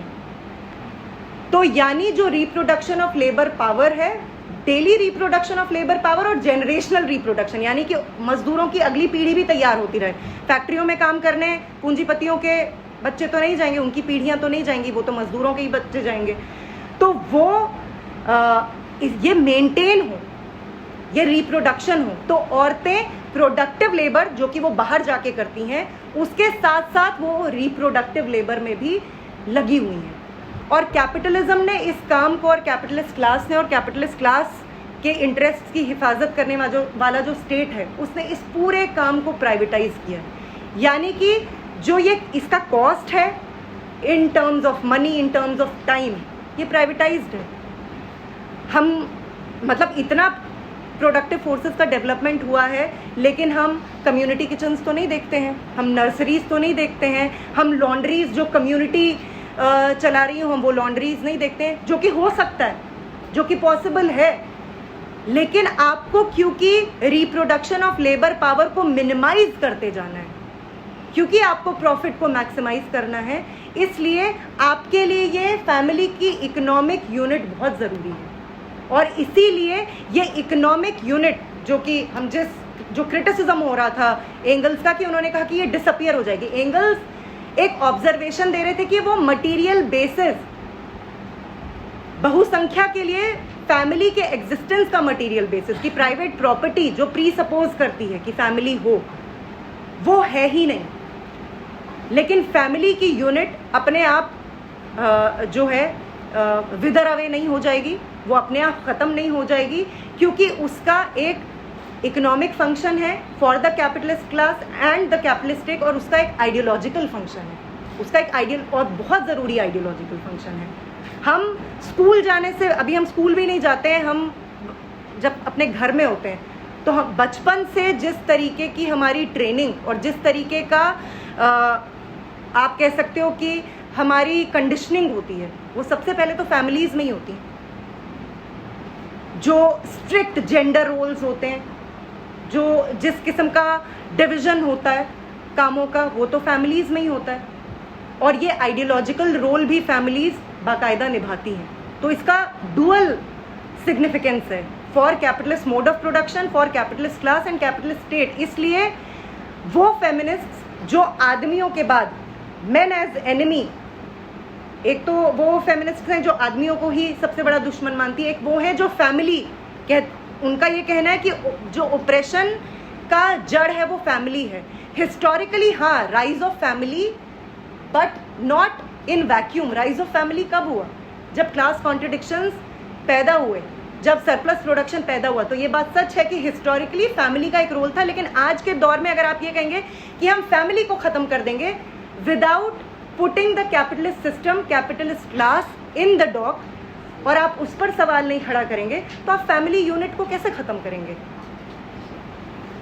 तो फेमिनिज्म का एक स्कूल है जो कि फैमिली को रिस्पॉन्सिबल मानता है। ऑब्वियसली फैमिली का एक रोल है जो कि हमने डिस्कस किया, लेकिन ये शेख चिल्ली का सपना होगा कि हम कहें कि फैमिली अपने आप ख़त्म हो जाएगी, और आप फैमिली के राइज के कंडीशंस को समझे बगैर, और आज जो फैमिली जिस तरीके की फैमिली है वो भी कोई हिस्टोरिकली वो वैसी नहीं थी। आज हम सोचते हैं फैमिली, तो ऑब्वियसली जब हम जिन सोसाइटीज़ की, चाहे वो स्लेव ओनिंग सोसाइटी थी चाहे फ्यूडल सोसाइटी थी, तब भी फैमिली का ऑर्गेनाइजेशन अलग था। ये आज की फैमिली अलग तरीके की फैमिली है, और ये प्री सपोज करती है कि औरतों का सबऑर्डिनेशन हो, बच्चों का सबऑर्डिनेशन हो। बच्चों का सबऑर्डिनेशन भी तो होता ही है, लेकिन अपने आप में ये डिसअपियर खुद से नहीं हो जाएगी। तो एक वो भी स्कूल है जो ये कहता है कि फैमिली का, और वो इतना मार्क्सिस्ट एनालिसिस से ले लेता है, इतना वो एंगल्स को थैंक यू बोल देता है कि आपने बता दिया कि फैमिली की वजह से औरतों का ऑपरेशन होता है, लेकिन बाकी उनको जो क्लास एंटेगोनिज्म है, और क्लास एंटेगोनिज्म्स को आज कौन सी ताकत है जो सस्टेन कर रही है, जो आज डोमिनेंट क्लास रिलेशंस हैं, यानी कि जो कैपिटल और लेबर का कॉन्ट्रडिक्शन है उसको सस्टेन करने वाली ताकत, इन क्लास रिलेशंस को प्रोड्यूस और रिप्रोड्यूस करने वाली ताकत, यानी कि कैपिटलिस्ट स्टेट, इन सब को कटघरे में खड़ा किए बगैर वो फैमिली को ख़त्म करने की बात करते हैं, जो कि पॉसिबल नहीं है। एक दूसरा स्कूल है जिसमें कि केट मिलेट आती हैं, उनकी किताब थी सेक्सुअल पॉलिटिक्स, बहुत अपने टाइम की लीडिंग वर्क माना जाता था। हालांकि वो थियरी पर कम है, वो बेसिकली लिटरेचर का एनालिसिस ज़्यादा है। वो कई राइटर्स को स्टडी करती हैं, D.H. लॉरेंस, नॉर्मन मेलर, इन सब का वो काम स्टडी करती है, और वो दिखाती हैं कि किस तरीके से आइडियोलॉजी भी फंक्शन करती है, और उनका जो पूरा डिस्क्रिप्शन है उनके नॉवेल्स में, और जिस तरीके के कैरेक्टर्स बने हैं वो किस तरीके से जो जेंडर्ड रोल्स हैं उनको रीइंफोर्स करते हैं। वो डिस्क्रिप्टिवली ऑब्वियसली वो रिच डिस्क्रिप्शन है, अच्छी बात है, लेकिन वो मानती हैं कि पेट्रियार्की जो है वो विमेन के सबऑर्डिनेशन का कारण है। अब ज़ाहिरा तौर पे जब हमने एंगल्स की बात भी की, और हमने कहा कि हिस्टोरिकली एंगल्स ये ट्रेस करते हैं कि पेट्रियार्कल फॉर्म ऑफ फैमिली एक ख़ास दौर में पैदा होती है, तो पेट्रियार्की एक सोशल इंस्टीट्यूशन के तौर पे भी, और एक जो आइडियोलॉजी है पेट्रियार्की की, जो पेट्रियार्कल सोच है, ये आज के दौर में भी कायम है। लेकिन अगर हम इसको क्लास कोऑर्डिनेट से डिवोर्स कर देंगे, अगर हम इसकी हिस्ट्री में नहीं जाएंगे कि पेट्रियार्की कैसे पैदा हुई, तो हम कुछ भी बोले कि पेट्रियार्की रिस्पॉन्सिबल है औरतों के सबऑर्डिनेशन के लिए, हम उसके खात्मे की बात भी नहीं कर सकते हैं। प्रॉब्लम इस एनालिसिस में भी यही है जो कि पेट्रियार्की को औरतों के ऑपरेशन का कारण मानती है। वो ये नहीं देख पाती है कि ये क्लास रिलेशंस हैं जो कि अल्टीमेटली डिटरमाइन करते हैं, in the last analysis determine करते हैं। तो उस एनालिसिस की भी आप कह सकते हैं कि एक लिमिटेशन ये है। इसके अलावा जो चौथा जिस तरीके का एक आम तौर पे एनालिसिस आता है, जो कि हमने जिसकी चर्चा पासिंग में की, कि औरतों का जो रिप्रोडक्टिव फंक्शन है वही जिम्मेदार है, क्योंकि औरतें रिप्रोडक्शन का उनका एक फंक्शन बनता है, जो बायोलॉजिकल फंक्शन बनता है। तो यानी प्रॉब्लम किस चीज़ में ट्रेस की जा रही है? बायोलॉजी में। यानी प्रॉब्लम हिस्ट्री में नहीं है, ये प्रॉब्लम सोशल नहीं है, ये प्रॉब्लम बायोलॉजी की प्रॉब्लम है। अब ये भी आप खुद सोचिए कितना सेल्फ डिफीटिंग लॉजिक है। बायोलॉजी, और इसमें इसकी सबसे जो अग्रणी प्रोपोनेंट थी वो शुला स्मिथ फायरस्टोन थी। उनकी रचना है द डायलेक्टिक ऑफ सेक्स, और वो कहती हैं कि एंगल्स ने सिर्फ एक तरीके के एंटागोनिज्म की बात की, लेकिन असली प्राइमरी एंटागोनिज्म तो मेल और फीमेल यानी कि मैन और वुमन का है। और उन्होंने कैटेगरी वो देती हैं सेक्स क्लास की, कि क्लास जो है वो इनसफिशिएंट टर्म है। असली टर्म अगर हमें कोई एनालिटिकल कैटेगरी बनानी है तो वो सेक्स क्लास की कैटेगरी हमें बनानी चाहिए। और वो फिर ये बोलती हैं कि ये बेसिकली औरतों का रिप्रोडक्टिव फंक्शन है, ये औरतों की बायोलॉजी है, जिसकी वजह से ये उनका सबऑर्डिनेटेड पोजीशन अस्तित्व में आई है। और इसलिए औरतों की ऑटोनॉमी होनी चाहिए अपने बॉडी पर। यानी कि वो सारी पॉलिटिक्स जो है और सारा जो आप कह सकते हो इमेंसिपेटरी प्रोजेक्ट है विमेन लिबरेशन का, वो किस पर रिड्यूस है?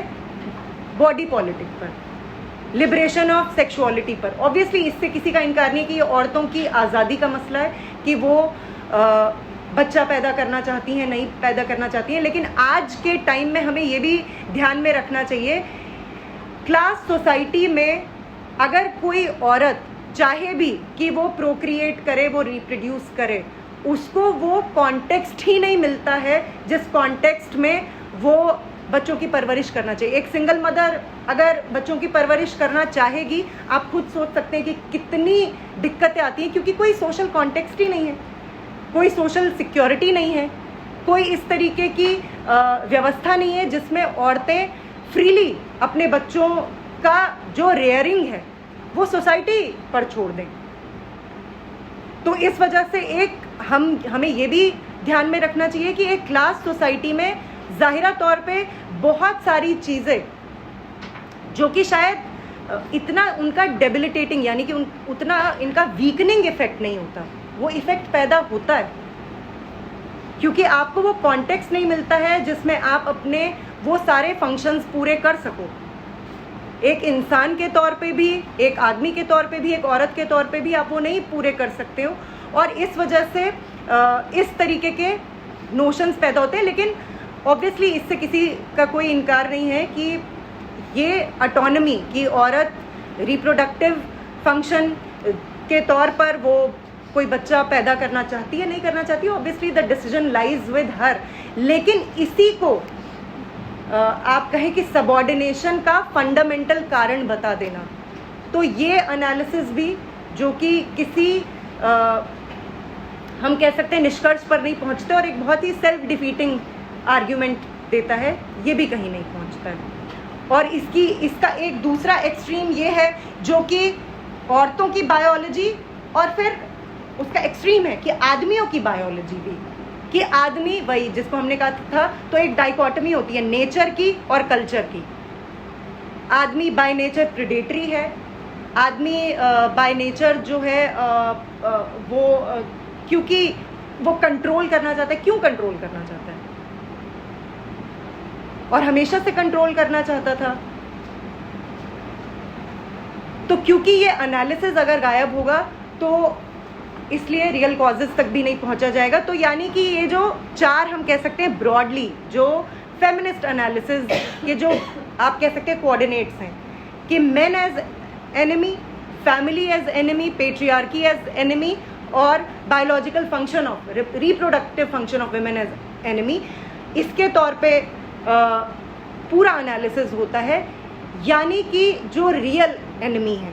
और जिस रियल एनिमी की बात एंगल्स ने द ओरिजिन ऑफ फैमिली में की कि वो क्लास रिलेशंस, वो क्लास सोसाइटी जिसने कि औरतों के सबऑर्डिनेशन को इंस्टीट्यूशनलाइज किया, जिसने कि औरतों के ऑपरेशन के ज़रिए खुद वर्किंग क्लास को भी, खुद मासेस को भी डिवाइड करने का एक हथियार उसके पास है।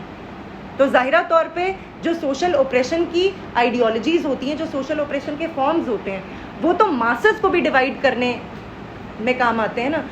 तो अब और इस जो लेनिन से लेकर कोलंताई तक ने, इन सब लोगों ने जिसकी वकालत की थी कि जो विमेन वर्कर्स है उनको तो वेज इक्वालिटी की बात करनी ही चाहिए, मेल वर्कर्स को भी वेज इक्वालिटी का सवाल उठाना चाहिए। क्यों उठाना चाहिए? क्योंकि औरतों के लेबर पावर की वैल्यू अगर कम होगी तो वह आदमियों के वेजेस को भी डिप्रेस करने में रूलिंग क्लासेस की मदद करेंगी। अगर कोई एक ऐसा सेक्शन है जो आप क्योंकि इंस्टीट्यूशनलाइज्ड है वो ऑपरेशन, तो आप उनको वेजेस कम देते हैं, आप उनसे सारा रिप्रोडक्टिव काम करवाते हैं, तो आप जो प्रिंसिपल ब्रेड विनर है और आमतौर पे वो मेल फिगर ही है, और कैपिटलिस्ट मोड ऑफ प्रोडक्शन में ज़्यादातर हाउस होल्ड्स में आदमी ही ब्रेड विनर्स हैं। औरतें काम करती हैं, लेकिन हाँ, प्रिंसिपल सोर्स ऑफ इनकम जो है वो आदमियों के उससे आता है। ये चीज़ें बदल रही हैं, लेकिन हाँ, अगर हम अभी डोमिनेंट रियलिटी की बात करें, लेकिन आप आदमियों के वेजेस को भी डिप्रेस इससे कर सकते हैं। यानी कि रूलिंग क्लासेस के पास सोशल ऑपरेशन के अभी अगर हम सिर्फ विमेन ऑपरेशन की बात करें, इस फॉर्म की वजह से एक ऐसा हथियार है जिससे कि वो वर्किंग क्लास और broad cross section of working masses उनको भी डिवाइड कर सकते हैं।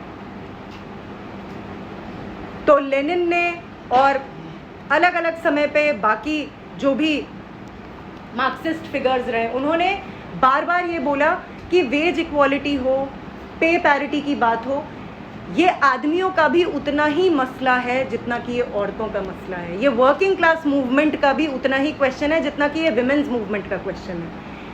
तो विमेन्स मूवमेंट तो समान काम के समान वेतन की मांग उठाएगा ही, लेकिन ये वर्किंग क्लास मूवमेंट का भी काम है। और ये प्रीडोमिनेंटली जहां मेल वर्कर्स भी काम कर रहे हो, चाहे वो ऑटोमोबाइल इंडस्ट्री हो या कहीं और हो, वहां पर भी ये डिमांड रेज करने का सवाल खड़ा होता है, क्योंकि इसके जरिए भी रूलिंग क्लास के पास एक हथियार है जिससे कि वो मासेस को, जिससे कि वो वर्किंग क्लास को डिवाइड करता है।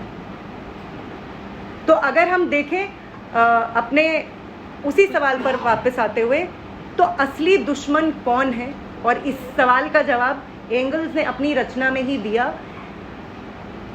जब वो बात कर रहे थे तो कैपिटलिस्ट मोड ऑफ प्रोडक्शन एक डोमिनेंट मोड ऑफ प्रोडक्शन था। वो अगर इंग्लैंड की बात करें तो वहाँ पर औरतों का पार्टिसिपेशन बढ़ रहा था सोशल प्रोडक्शन में, लेकिन अभी भी उसके बाद तो और उसमें प्रगति होती है। तो और वो एंगल्स यही बताते हैं कि ये क्लास रिलेशंस हैं जो फॉर्म्स ऑफ सोशल ऑपरेशन को बनाए रखते हैं। यानी कि अगर हमें आज दुश्मन की पड़ताल करनी है, दुश्मन की तफ्तीश करनी है, हमें ये देखना है कि वो कौन है जो बेनिफिट कर रहा है ऑब्जेक्टिवली स्पीकिंग विमेन ऑपरेशन से। कोई कह सकता है आदमी।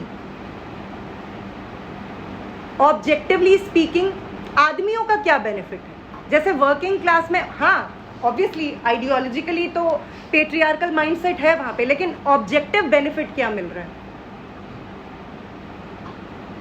तो हमें अगर हम इसका एनालिसिस करें तो हम एक ही जवाब इसका मिलता है, ये कैपिटलिस्ट क्लास है, ये कैपिटलिस्ट मोड ऑफ प्रोडक्शन है, और इस मोड ऑफ प्रोडक्शन को जो बनाए रखने के लिए जो स्टेट अस्तित्व में आया, ये उसकी ज़रूरत है कि औरतों का एक इंस्टीट्यूशनलाइज्ड ऑपरेशन हो। ऑब्जेक्टिव बेनिफिशियरी कैपिटलिस्ट स्टेट है, कैपिटलिस्ट सिस्टम है। इसलिए कोई भी लड़ाई और कोई भी संघर्ष जब तक उसके खिलाफ निर्देशित नहीं होगा तब तक हमारी लड़ाई अधूरी रहेगी। हमारी लड़ाई सिम्टम्स के खिलाफ होगी, कि हमें एक सिम्टम दिखेगा हम उसके खिलाफ लड़ेंगे, कोई एक घटना घटेगी हम उसके खिलाफ आवाज़ उठाएंगे, लेकिन सिस्टमैटिकली एक प्रॉपर ओरिएंटेशन, एक प्रॉपर लाइन के साथ, एक प्रॉपर एनालिसिस के साथ, और उस एनालिसिस का जो निष्कर्ष निकले कि हमारे पास विमेन ऑपरेशन से लड़ने का क्या प्रोग्राम है, हमारी स्ट्रैटेजी क्या है, हमारे जनरल टैक्टिक्स क्या हैं, ये तभी क्लियर होगा जब हम ये पहचान करेंगे कि हमारा दुश्मन कौन है। फेमिनिस्ट एनालिसिस की प्रॉब्लम, और जब वो एंगल्स को भी क्रिटिसाइज करते हैं कि एंगल्स ने कैपिटलिस्ट मोड ऑफ प्रोडक्शन में विमेन लेबर को स्टडी नहीं किया, उन्होंने डोमेस्टिक वर्क पे उतना ध्यान नहीं दिया, जो औरतों का रिप्रोडक्टिव लेबर है उसको नहीं स्टडी किया, और एंगल्स जो है खुद ही अपनी रचना में जो है डुअल सिस्टम अप्रोच से प्रस्थान करते हैं। ऐसा कुछ नहीं करते, लेकिन डुअल सिस्टम्स अप्रोच क्या था, जो बहुत सारे मार्क्सिस्ट फेमिनिस्ट जिसकी बात करते हैं, कि क्लास एक्सप्लॉयटेशन और ऑपरेशन को ख़त्म करने के लिए मार्क्सिज्म और पेट्रियार्की को ख़त्म करने के लिए फेमिनिज्म। पेट्रियार्की कहीं अलग से किसी वैक्यूम में एग्जिस्ट नहीं कर रही है, उसको capitalist mode of production he sustain कर रही है, और जिस पेट्रियार्की की हम बात कर रहे हैं वो कैपिटलिस्ट पेट्रियार्की है, वो कोई pre modern pre capitalist patriarchy नहीं है। तो लेकिन ये आरोप भी एंगल्स पे लगते रहे कि उन्होंने, एंगल्स ने डुअल सिस्टम अप्रोच दिया, क्योंकि एंगल्स दो सिस्टम्स की बात कर रहे हैं, जो कि ऐसा करता ही नहीं था। उन पर ये मैंने आपको बताया ही कि इकोनॉमिक डिटर्मिनिज्म के आरोप लगते रहे हैं, लेकिन इन आरोपों का जवाब मार्क्सिस्ट लेनिनिस्ट्स ने उसके बाद दिया। और जो फेमिनिज्म का लिमिटेशन है, फेमिनिज्म का लिमिटेशन क्या है? फेमिनिज्म का लिमिटेशन ये है कि बेसिकली फेमिनिज्म और कुछ नहीं है, बल्कि विमेन ऑपरेशन के सवाल पर बूर्जुआ लाइन का रिप्रेजेंटेशन, और कुछ नहीं। आप किसी भी, आपको कोई भी प्रॉब्लम को अप्रोच करना है, आपको किसी भी समस्या को अप्रोच करना है, और आप एक क्लास सोसाइटी में किसी समस्या को अप्रोच कर रहे हैं, तो उसके दो नज़रिए हो सकते हैं, एक प्रोलेटेरियन अंडरस्टैंडिंग और प्रोलेटेरियन लाइन और अप्रोच हो सकती है, और एक बूर्जुआ लाइन, बूर्जुआ अप्रोच हो सकता है। लेकिन फेमिनिज्म क्या कर रहा है? फेमिनिज्म कारणों की, असली दुश्मन की पड़ताल ना करके, जो हमारे लड़ाई में एलाइज बन सकते हैं, जो हमारे साथी बन सकते हैं, उन्हीं को जो है दरकिनार कर रहा है। जब हम बोल रहे हैं कि आदमी दुश्मन है, तो इसका करोलरी, नेचुरल करोलरी क्या होगी कि सारी औरतें एलाइज हैं। तो यानी साध्वी ऋतंबरा एलाई है, स्मृति ईरानी भी एलाई है, गोल्डा मेयर भी एलाई है, और सोनिया गांधी, हाँ, कमला हैरिस, हाँ, ये तो जो जिसको वही जो इस वक्त सबसे ज़्यादा इंटरसेक्शनल इंपीरियलिज्म की जो सबसे बड़ी वो है, वो है ना, ये तो उससे भी, ये हिलरी क्लिंटन से भी ज़्यादा इंटरसेक्शनल हो गया, ये तो उससे भी ज़्यादा। She is black, she is a woman, and what else is she? Brown. तो लेकिन हाँ, वो सारे हमारे एलाई हो जाते हैं, और क्योंकि सारे आदमी दुश्मन हैं, तो जो हमारे एलाइज बन सकते हैं, जो ऑब्जेक्टिवली वो बेनिफिशियरी नहीं है, लेकिन हाँ वो भी पेट्रियार्कल माइंडसेट, आइडियोलॉजी, उन प्रैक्टिसेस के कैरियर है, इससे कोई इनकार नहीं करता। लेकिन पेट्रियार्की की कैरियर तो औरतें भी हैं ना, नहीं होती हैं? होती हैं। आप अपने आसपास भी देखेंगे तो सबसे ज़्यादा शुरू में हमें कंट्रोल करने का काम, बचपन से ही सलीके से रहने का काम, जैसे लड़कियां रहती हैं वैसे रहने का काम, ये तो आमतौर पे माएँ ही करती हैं। तब तो उस तरीके से तो फिर आप कैसे, ये एलाइज और एनिमीज़ को ढूंढने का एक बहुत ही, आप कह सकते हैं, सुपरफिशियल तरीका है, जो कि एसेंस पे नहीं जाकर अपीयरेंसेस से तय कर रहा है कि हमें किसके साथ साझेदारी करनी है, किसके साथ नहीं करनी है। और इसी के साथ बहुत सारी और थियरीज आई ना, प्रिविलेज थियरी भी आई है। प्रिविलेज थियरी बेसिकली जो मतलब जो उस आइडेंटिटी बेस्ड ऑपरेशन से का शिकार नहीं है, वो सारे लोग ऑब्जेक्टिवली स्पीकिंग बेनिफिशरीज हैं। और फेमिनिज्म की आज हालत ये है कि अब कोई एक फेमिनिज्म की आप बात नहीं कर सकते। यहाँ पर इतना फ्रैगमेंटेशन हुआ है जिसकी कोई सीमा नहीं है। मतलब ब्लैक फेमिनिज्म, क्यूयर फेमिनिज्म, क्योंकि आइडेंटिटी पॉलिटिक्स का ये लॉजिक है ना। अगर आप आइडेंटिटी को अपना रैलिंग पॉइंट बनाएंगे तो हमेशा कोई दूसरी आइडेंटिटी उसके बरक्स, क्योंकि आइडेंटिटी फॉर्मेशन ही अदरिंग के जरिए होता है। तो औरत की आइडेंटिटी भी कोई होमोजीनियस आइडेंटिटी तो है नहीं। तो में दलित औरतें भी होंगी, मुस्लिम औरतें भी होंगी, विमेन ऑफ कलर भी होंगी, ब्लैक औरतें भी होंगी, लेस्बियंस भी होंगे। हाँ, सब होंगे ना। इतनी सारी आइडेंटिटीज होंगी और फिर ये फ्रैगमेंटेशन पे फ्रैगमेंटेशन होगा जो कि हुआ है। यानी कि हम अगर दुश्मन की पड़ताल नहीं करेंगे तो हम इन्हीं नतीजों पे पहुंचेंगे। इसलिए हमारे लिए अगर हम कहें कि एंगल्स की इस रचना का और विमेन ऑपरेशन को समझने के लिए जो सबसे ज़रूरी चीज़ है वो ये कि विमेन ऑपरेशन की एक हिस्ट्री है। विमेन ऑपरेशन हमेशा से नहीं था। ये कोई इटर्नल या कोई नेचुरल चीज़ नहीं है, या ये ह्यूमन नेचर में, या ये कोई इनेट चीज़ नहीं है जो आदमी ने अपने से कहीं से पैदा कर ली।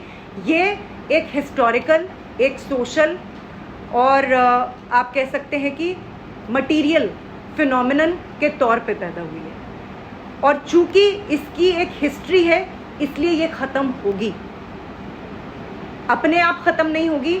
जिस चीज़ ने इसको जन्म दिया, यानी कि क्लास एंटेगोनिज्म्स ने, क्लासेस के अस्तित्व में आने के साथ, क्योंकि ये ऑपरेशन और तमाम बाकी भी सोशल ऑपरेशंस जो आए, क्योंकि वो क्लास एंटेगोनिज्म्स के फ्रेमवर्क में पैदा हुए थे, इसलिए इनका अंत भी क्लास बेस्ड, आप कह सकते हो कि एंटी पेट्रियार्की मूवमेंट, क्योंकि हम विमेन ऑपरेशन की बात करें, उसके जरिए ही वही की लिंक है। और की लिंक ये समझने में है कि जो चीज़ हमेशा से नहीं थी, जो इममेमोरियल नहीं है, वो हमेशा सदा से नहीं थी, इसीलिए हमेशा नहीं चलेगी। दूसरी चीज़ कि इस चीज़ की पड़ताल करना कि हमारा दुश्मन कौन है। दुश्मन औरतों का बायोलॉजिकल फंक्शन नहीं है, दुश्मन अपने आप में सारे आदमी नहीं है, दुश्मन पेट्रियार्की उस तरीके से, अगर आप इसको बाकी सारे कॉन्टेक्स्ट से काट कर देखें, फैमिली की यूनिट नहीं है।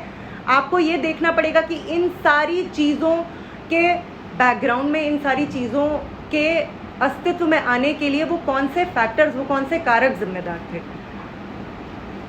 और ओरिजिन ऑफ फैमिली हमें वही फैक्टर्स, उन्हीं फैक्टर्स के बारे में बताती है, एक हिस्टोरिकल एनालिसिस देती है, और इसलिए आज भी इसकी प्रासंगिकता है, इसलिए आज भी इसका सिग्निफिकेंस है।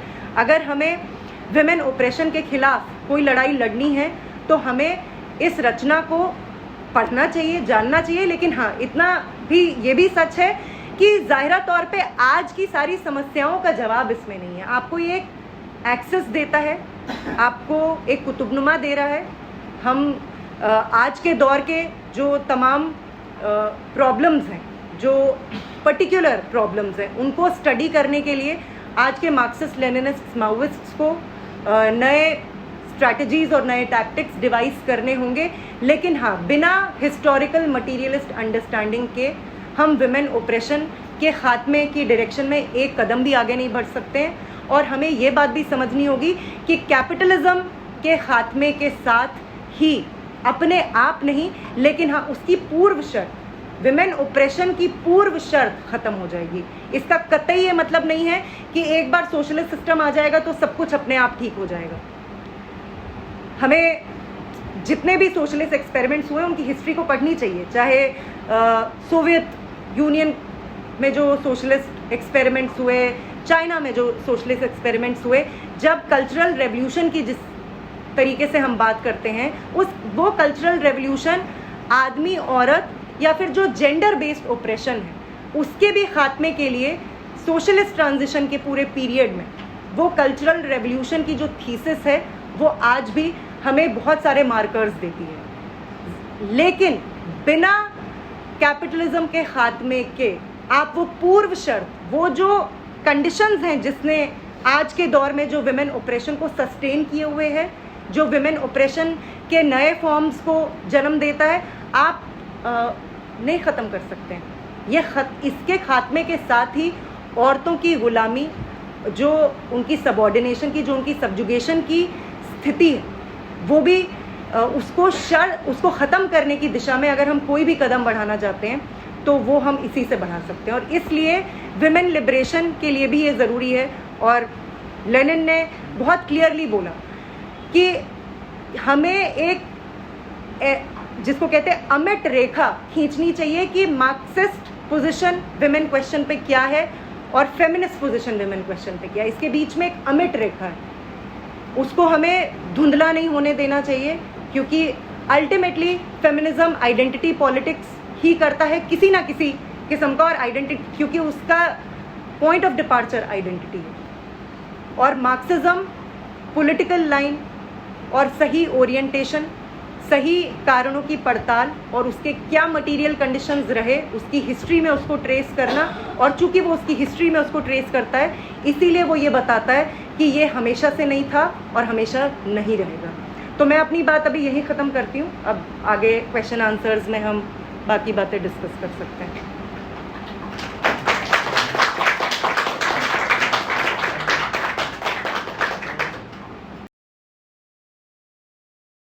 क्लास सोसाइटी में और ख़ास तौर पे अगर हम पूंजीवाद की बात करें तो शादी तो एक तरीके से औरतें अपने भविष्य को सिक्योर करने के लिए भी, कि भाई शादी हम कर लेते हैं, थोड़ा फ्यूचर सिक्योर हो जाएगा, वो तो इस तरीके से भी देखती हैं। मतलब एक अरेंजमेंट ही होता है, कोई उसमें उनकी मर्जी हो वो तो होता नहीं है।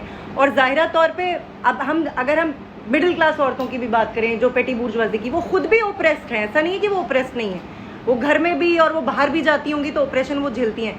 लेकिन वही कि इसको बहुत, इसीलिए आइडियोलॉजी का रोल और ये समझना कि सिर्फ औरत होना इनजस्टिस के खिलाफ आवाज़ उठाने के लिए आपको कोई रेडीमेड बेसिस नहीं दे देता है कि आप औरतें हैं इसीलिए आप इनजस्टिस के खिलाफ बोल देंगी, ऐसा नहीं होता है।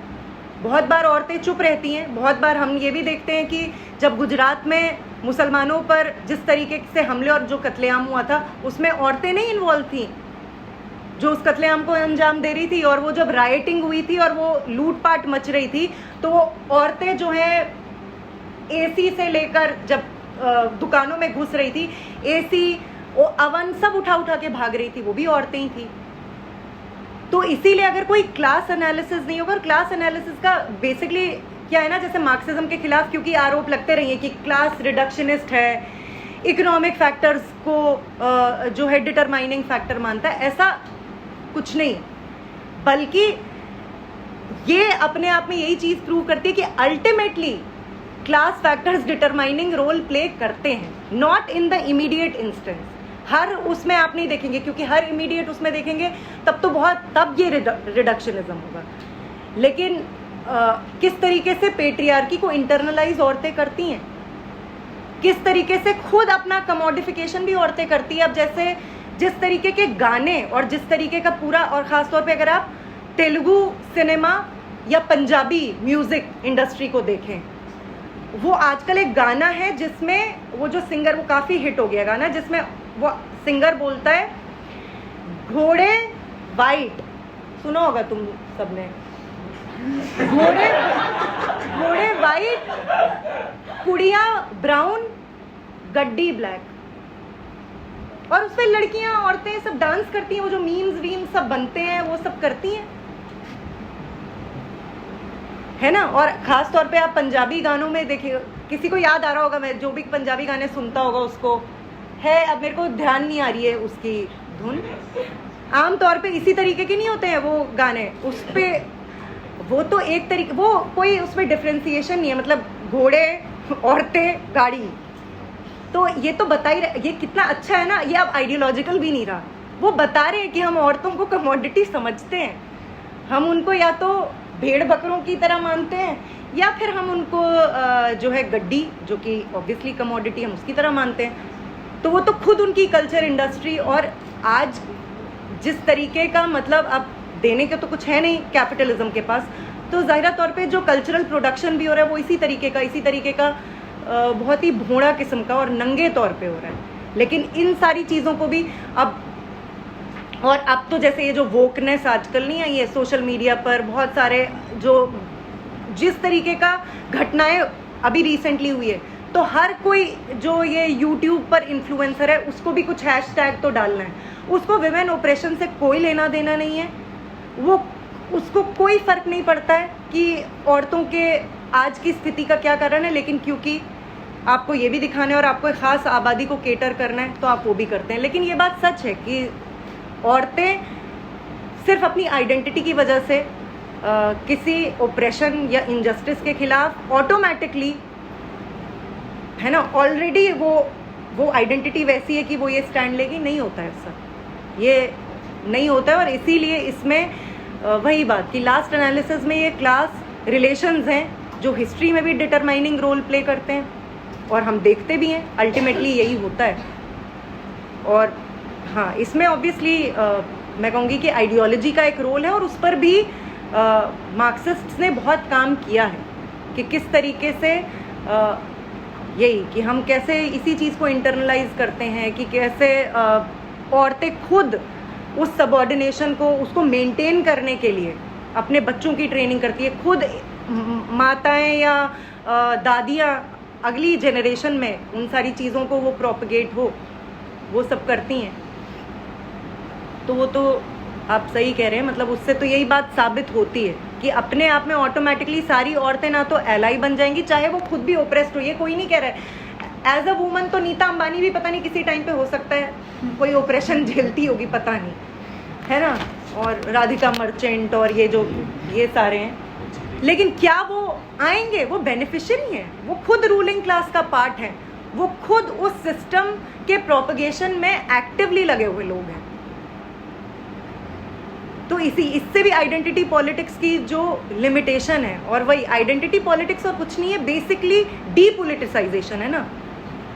आप उसको पॉलिटिक्स से किनारे करके आप इस तरीके का कि सेल्फ ट्रेनिंग, और ये आजकल के उसमें कि हम सेल्फ ट्रेनिंग करेंगे, हम सेफ स्पेसेस क्रिएट करेंगे, एंटी ऑपरेशन ट्रेनिंग करेंगे, हम वोक लैंग्वेज यूज़ करेंगे। वोक लैंग्वेज ये जो पॉलिटिकली करेक्ट लैंग्वेज का एक वो नहीं होता है, तो मजदूर थोड़ी जानता होगा, हमारी आंगनवाड़ी की औरतें भी नहीं जानती हैं, वो बोल देती हैं बीच बीच में कुछ ऐसी बातें, है ना। लेकिन अब ये भी कैसे ना, ये भी एक प्रिविलेज है कि आपको वो चीज़ें पता है ना। ये जो पॉलिटिकल करेक्टनेस का भी एक वो है, और फेमिनिस्ट प्रैक्टिस बेसिकली इसी सब चीज़ पे रिड्यूस कर देता है। फेमिनिस्ट प्रैक्टिस एक वही कि हम ऐसी लैंग्वेज यूज़ करेंगे, हम सिस्टरहुड, फिर वो बनाते हैं सरोरिटी क्लब्स बनते हैं, है ना, सरोरिटी क्लब्स, और ये सब बहुत सारे जैसे जो दिल्ली यूनिवर्सिटी और इस तरीके के जो NGOs काम करते हैं। जागोरी, हम पहले 2008 में जब 100वां साल था विमेन डे को, तो एक जॉइंट फ्रंट भी बना था, उसमें जागोरी और सहेली और इस तरीके के जो ऑर्गेनाइजेशंस हैं।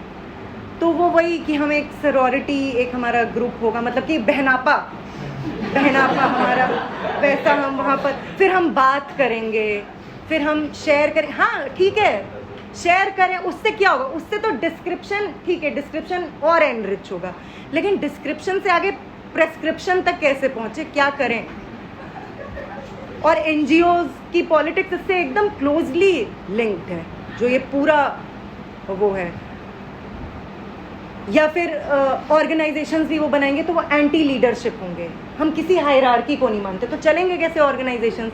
ये हायरार्की भी तो जैसे ये आपके दिमाग में कैसे आया कि जो बनेगा उसमें कुछ डोमिनेशन, क्योंकि ये लीडरशिप मतलब डोमिनेशन का, और जो लेड है वो डोमिनेंट है। ऑब्वियसली क्लास सोसाइटी में ऐसा है, लेकिन आप बिना ऑर्गेनाइजेशन के, कई तो एकदम किसी ऑर्गेनाइजेशन को मानते ही नहीं, उनको यही करना है, वो सेल्फ अवेयरनेस, वोक लैंग्वेज यूज़ करना। और जो थोड़ा बहुत मानते हैं उसमें वही कि हम सब बराबर, कोई लीडर लेड हाँ, मतलब ठीक है, ये हम भी एक रिफॉर्म की गतिविधि के तौर पे हम भी ये कर सकते हैं, लेकिन इसी से तो नहीं अपने आप हो जाएगा ना। लेकिन वो यही सब करते हैं। बहरहाल ये बात, हाँ आप सही कह रहे हैं कि मतलब वो तो है ही कि सिर्फ औरत होने की वजह से वो किसी ऑपरेशन के खिलाफ बोलेंगी, तब तो बोलते ही ना, तब तो बीजेपी में औरतें नहीं होती, है ना। आंगनबाड़ी का चल रहा था, उन्हीं दिनों की बात है कि हम अपनी औरतों को आंदोलन में नहीं लाएंगे, ये तो घर में रहनी चाहिए, बाहर नहीं आना चाहिए। थोड़ी देर उनको लगा कि दिक्कत आ रही है, कहा देखो फैमिली को लाओ तब कुछ हो पाएगा। तो फिर जब फैमिली आई, चीज़ें बदलनी शुरू हो गई। वो अलग बात है कि उसमें संशोधनवादी जब दूसरे राज्यों से लीचेस थे तो फेल हो गई। और आंगनबाड़ी में भी देखने चीज़ मिली, जब आंदोलन में पीक पे था तो बहुत से संगठन सब, जब आप डीटीसी के बस के ड्राइवर भी शायद आए थे आपके पास कि आप हमको आगे लीड कीजिए, चीज़ें भी बदल जाती है ना जब इन प्रैक्टिस में नहीं। और देखिए ये सारे जो ये तो स्ट्रगल्स के साइट होते हैं ना, ये भी कोई नहीं कह रहा है कि ऑटोमेटिकली वर्किंग क्लास जो है वो इन सारी चीज़ों से फ्री है ना, ये कोई नहीं कह रहा है। ये किसी का केस, ये मार्क्सिज्म का केस ही नहीं है। तो जैसे मार्क्सिज्म पे वो आरोप लगाए जाते हैं जो मार्क्सिज्म कहता ही नहीं है। वर्किंग क्लास इसलिए रेवोल्यूशनरी एजेंट है क्योंकि with in the capitalist mode of production वो एक यूनिक स्पेशल पोजीशन में है। उसके लेबर पावर के एक्सप्लॉइटेशन और सरप्लस अप्रोप्रिएशन का जो पूरा वो आप कह सकते हैं कि डोमेन है, वो वर्किंग क्लास की एक स्पेशल सिचुएशन बनती है, उसकी एक पोजीशन बनती है। और बिना उसके लेबर पावर के, और जब मैं वर्किंग क्लास कह रही हूँ तो इसमें आदमी औरत दोनों शामिल है ना। ये भी तो एक बायस होता है कि जब वर्कर की बात होती है तो वो वर्कर हमेशा हमारे दिमाग में एक मेल वर्कर आता है। जब हम रेवोल्यूशनरी एजेंट की बात करें तो ऑब्वियसली वो सारे वेज्ड वर्कर्स हैं, विच मीन्स कि उसमें विमेन वर्कर्स और मेल वर्कर्स दोनों शामिल हैं। और उसमें वो सारे लोग भी शामिल हैं जो ऑब्वियसली कैपिटलिज्म के उस वो सिचुएशन में नहीं है जो कि हम जिसको फॉर्मल वर्किंग क्लास कहते हैं। लेकिन वर्किंग क्लास की एक यूनिक पोजीशन बनती है। लेकिन स्पॉन्टेनियसली वर्किंग क्लास की कॉन्शियसनेस कोई प्रोलेटेरियन कॉन्शियसनेस हो, मार्क्सिज्म लेनिनिज्म ने तो हमेशा इस स्पॉन्टेनाइटी को, इस तरीके के पूरे, ये भी जो सोशल क्लास को ही मान लेना कि वो अपने आप में वो सोशल क्लास जो है, हाँ उस सोशल क्लास की एक स्पेशल पोजीशन है वीज़ावी कैपिटलिस्ट मोड ऑफ प्रोडक्शन। लेकिन बिना एजेंट के, बिना वैनगार्ड के इंटरवेंशन के वो अपने आप पॉलिटिकल क्लास नहीं बनता है, क्लास कॉन्शियस क्लास नहीं बनता है। ये बात भी उतनी ही सच है। तो ये जो चाहे हमारे प्रोटेस्ट होते हैं, स्ट्राइक्स होती हैं, ये तो स्ट्रगल्स के ही तो आप कह सकते हैं ये जगहें होती हैं ना, जब हम उन सारे नोशंस को भी हमने अलग अलग दौरों में स्ट्राइक्स में, चाहे बादाम मजदूरों की स्ट्राइक हो, चाहे आंगनवाड़ी की स्ट्राइक हो, चाहे वजीरपुर के वर्कर्स की स्ट्राइक हो, या जब हमने ऑटोमोबाइल इंडस्ट्री की स्ट्राइक्स, जितने बाकी वर्कर्स की स्ट्राइक्स होती थी हम जाते थे, तो बहुत सारे, तो चाहे वो कास्ट को लेकर वर्कर्स के बीच में वो हो, है ना, सवर्ण और दलितों का भेद और आइडियोलॉजी के लेवल पे और उस तरीके की मान्यताओं को मानना, वो तो होता ही है। औरतों के प्रति नज़रिया वो तो होता ही है। ऑटोमेटिकली ये कोई नहीं कह रहा है कि स्पॉन्टेनियसली वर्कर्स जो हैं वो इन सारी चीज़ों से आज़ाद होते हैं। ये स्ट्रगल के साइट्स हैं और कोई भी जो रेवोल्यूशनरी फोर्स होगी वो इसको अपना एक काम बनाएगी कि वो पॉलिटिकल एजुकेशन के ज़रिए, वो इस तरीके की ट्रेनिंग के ज़रिए ये जो मेंटल वो मीन्स ऑफ मेंटल प्रोडक्शन पे जो कब्जा है रूलिंग क्लास का, और जिस तरीके से उसके आइडियाज़ डोमिनेंट आइडियाज़ बन जाते हैं, उसकी आइडियोलॉजी चाहे अनचाहे डोमिनेंट आइडियोलॉजी बनती है और वर्किंग क्लास भी, वर्किंग मासेस भी उसको इंटरनलाइज करता है। उसके खिलाफ तो हमारी स्ट्रगल चलती है, वरना वो पॉलिटिकल स्ट्रगल आप उसको कहीं नहीं सकते। तो ये तो है ही कि वर्किंग क्लास के स्ट्रगल्स में हमने देखा है वो सब होता ही है कि औरतें जो हैं वो नहीं काम करेंगी, बाहर नहीं जाके काम करेंगी, बहुत सारे वर्कर्स मानते हैं। लेकिन अब कैपिटलिज्म का खुद का मोशन और जो आजकल महंगाई का आलम है, वो कितना उनको रखेंगे हाउस होल्ड में, नहीं रख सकते, वो पॉसिबल ही नहीं है। और ये अच्छा ही है, ये अच्छा ही है, ऑब्जेक्टिवली स्पीकिंग ये अच्छा है।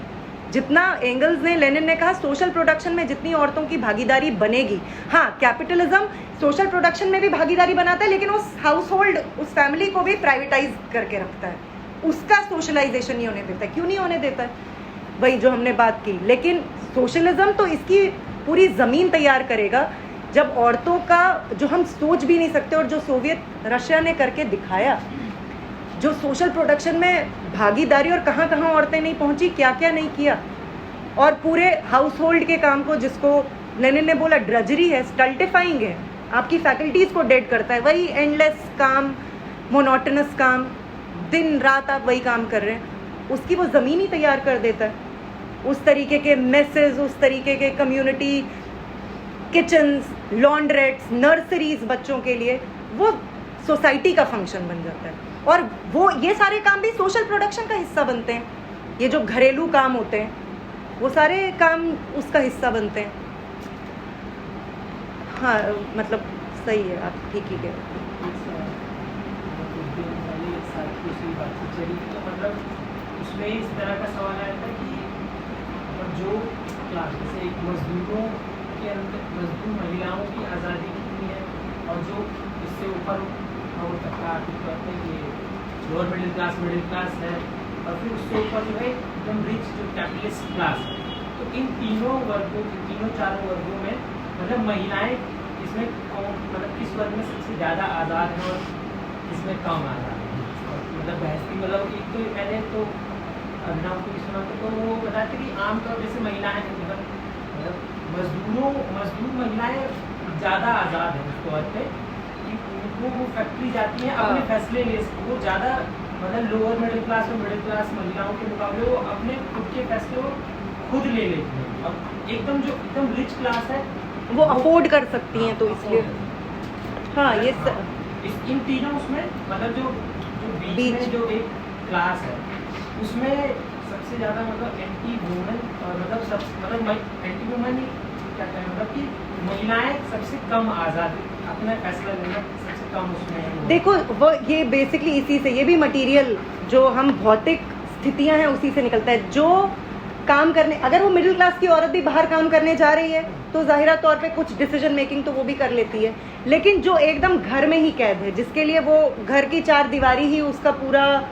दुनिया है, उससे आगे वो दुनिया को जानती ही नहीं है, तो वो उसकी हिफाजत भी उतनी ही उससे करना चाहती है, क्योंकि उसके पास तो कुछ है नहीं ना, और वो उसके पास अपने पैरों पे खड़ा, अगर वो नहीं खड़ी है, वो इकोनॉमिकली इंडिपेंडेंट नहीं है, तो उसके लिए तो वो घर ही, और उस घर में कुछ और उस संस्था को कुछ नुकसान पहुंचे तो उसको सबसे ज़्यादा दिक्कत होती है।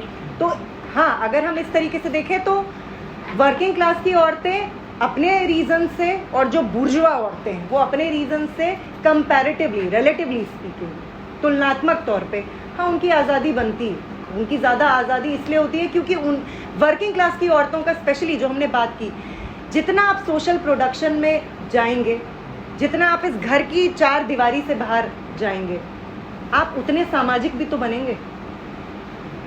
आप कई बार जैसे वर्किंग क्लास में जैसे महिलाएं उस तौर पे वैसे शोषण जो लोअर मिडिल क्लास में महिलाओं के साथ जिस तरह का शोषण होता है वो सह लेती है, लेकिन आप जब मजदूरों की भी जाइए, हाँ मैंने देखा है वहाँ पे आदमी जो डोमेस्टिक, वहाँ दोनों तरीके से डोमेस्टिक वायलेंस होता है, मतलब औरतें भी उतना ही आदमियों को पलट के वो करती हैं, और ये हमने देखा है हमारी बादाम मजदूरों में भी, मतलब दोनों ही तरफ से होता है, दोनों तरफ से गलत है, नहीं होना चाहिए, लेकिन मतलब बराबरी पे होता है बेसिकली।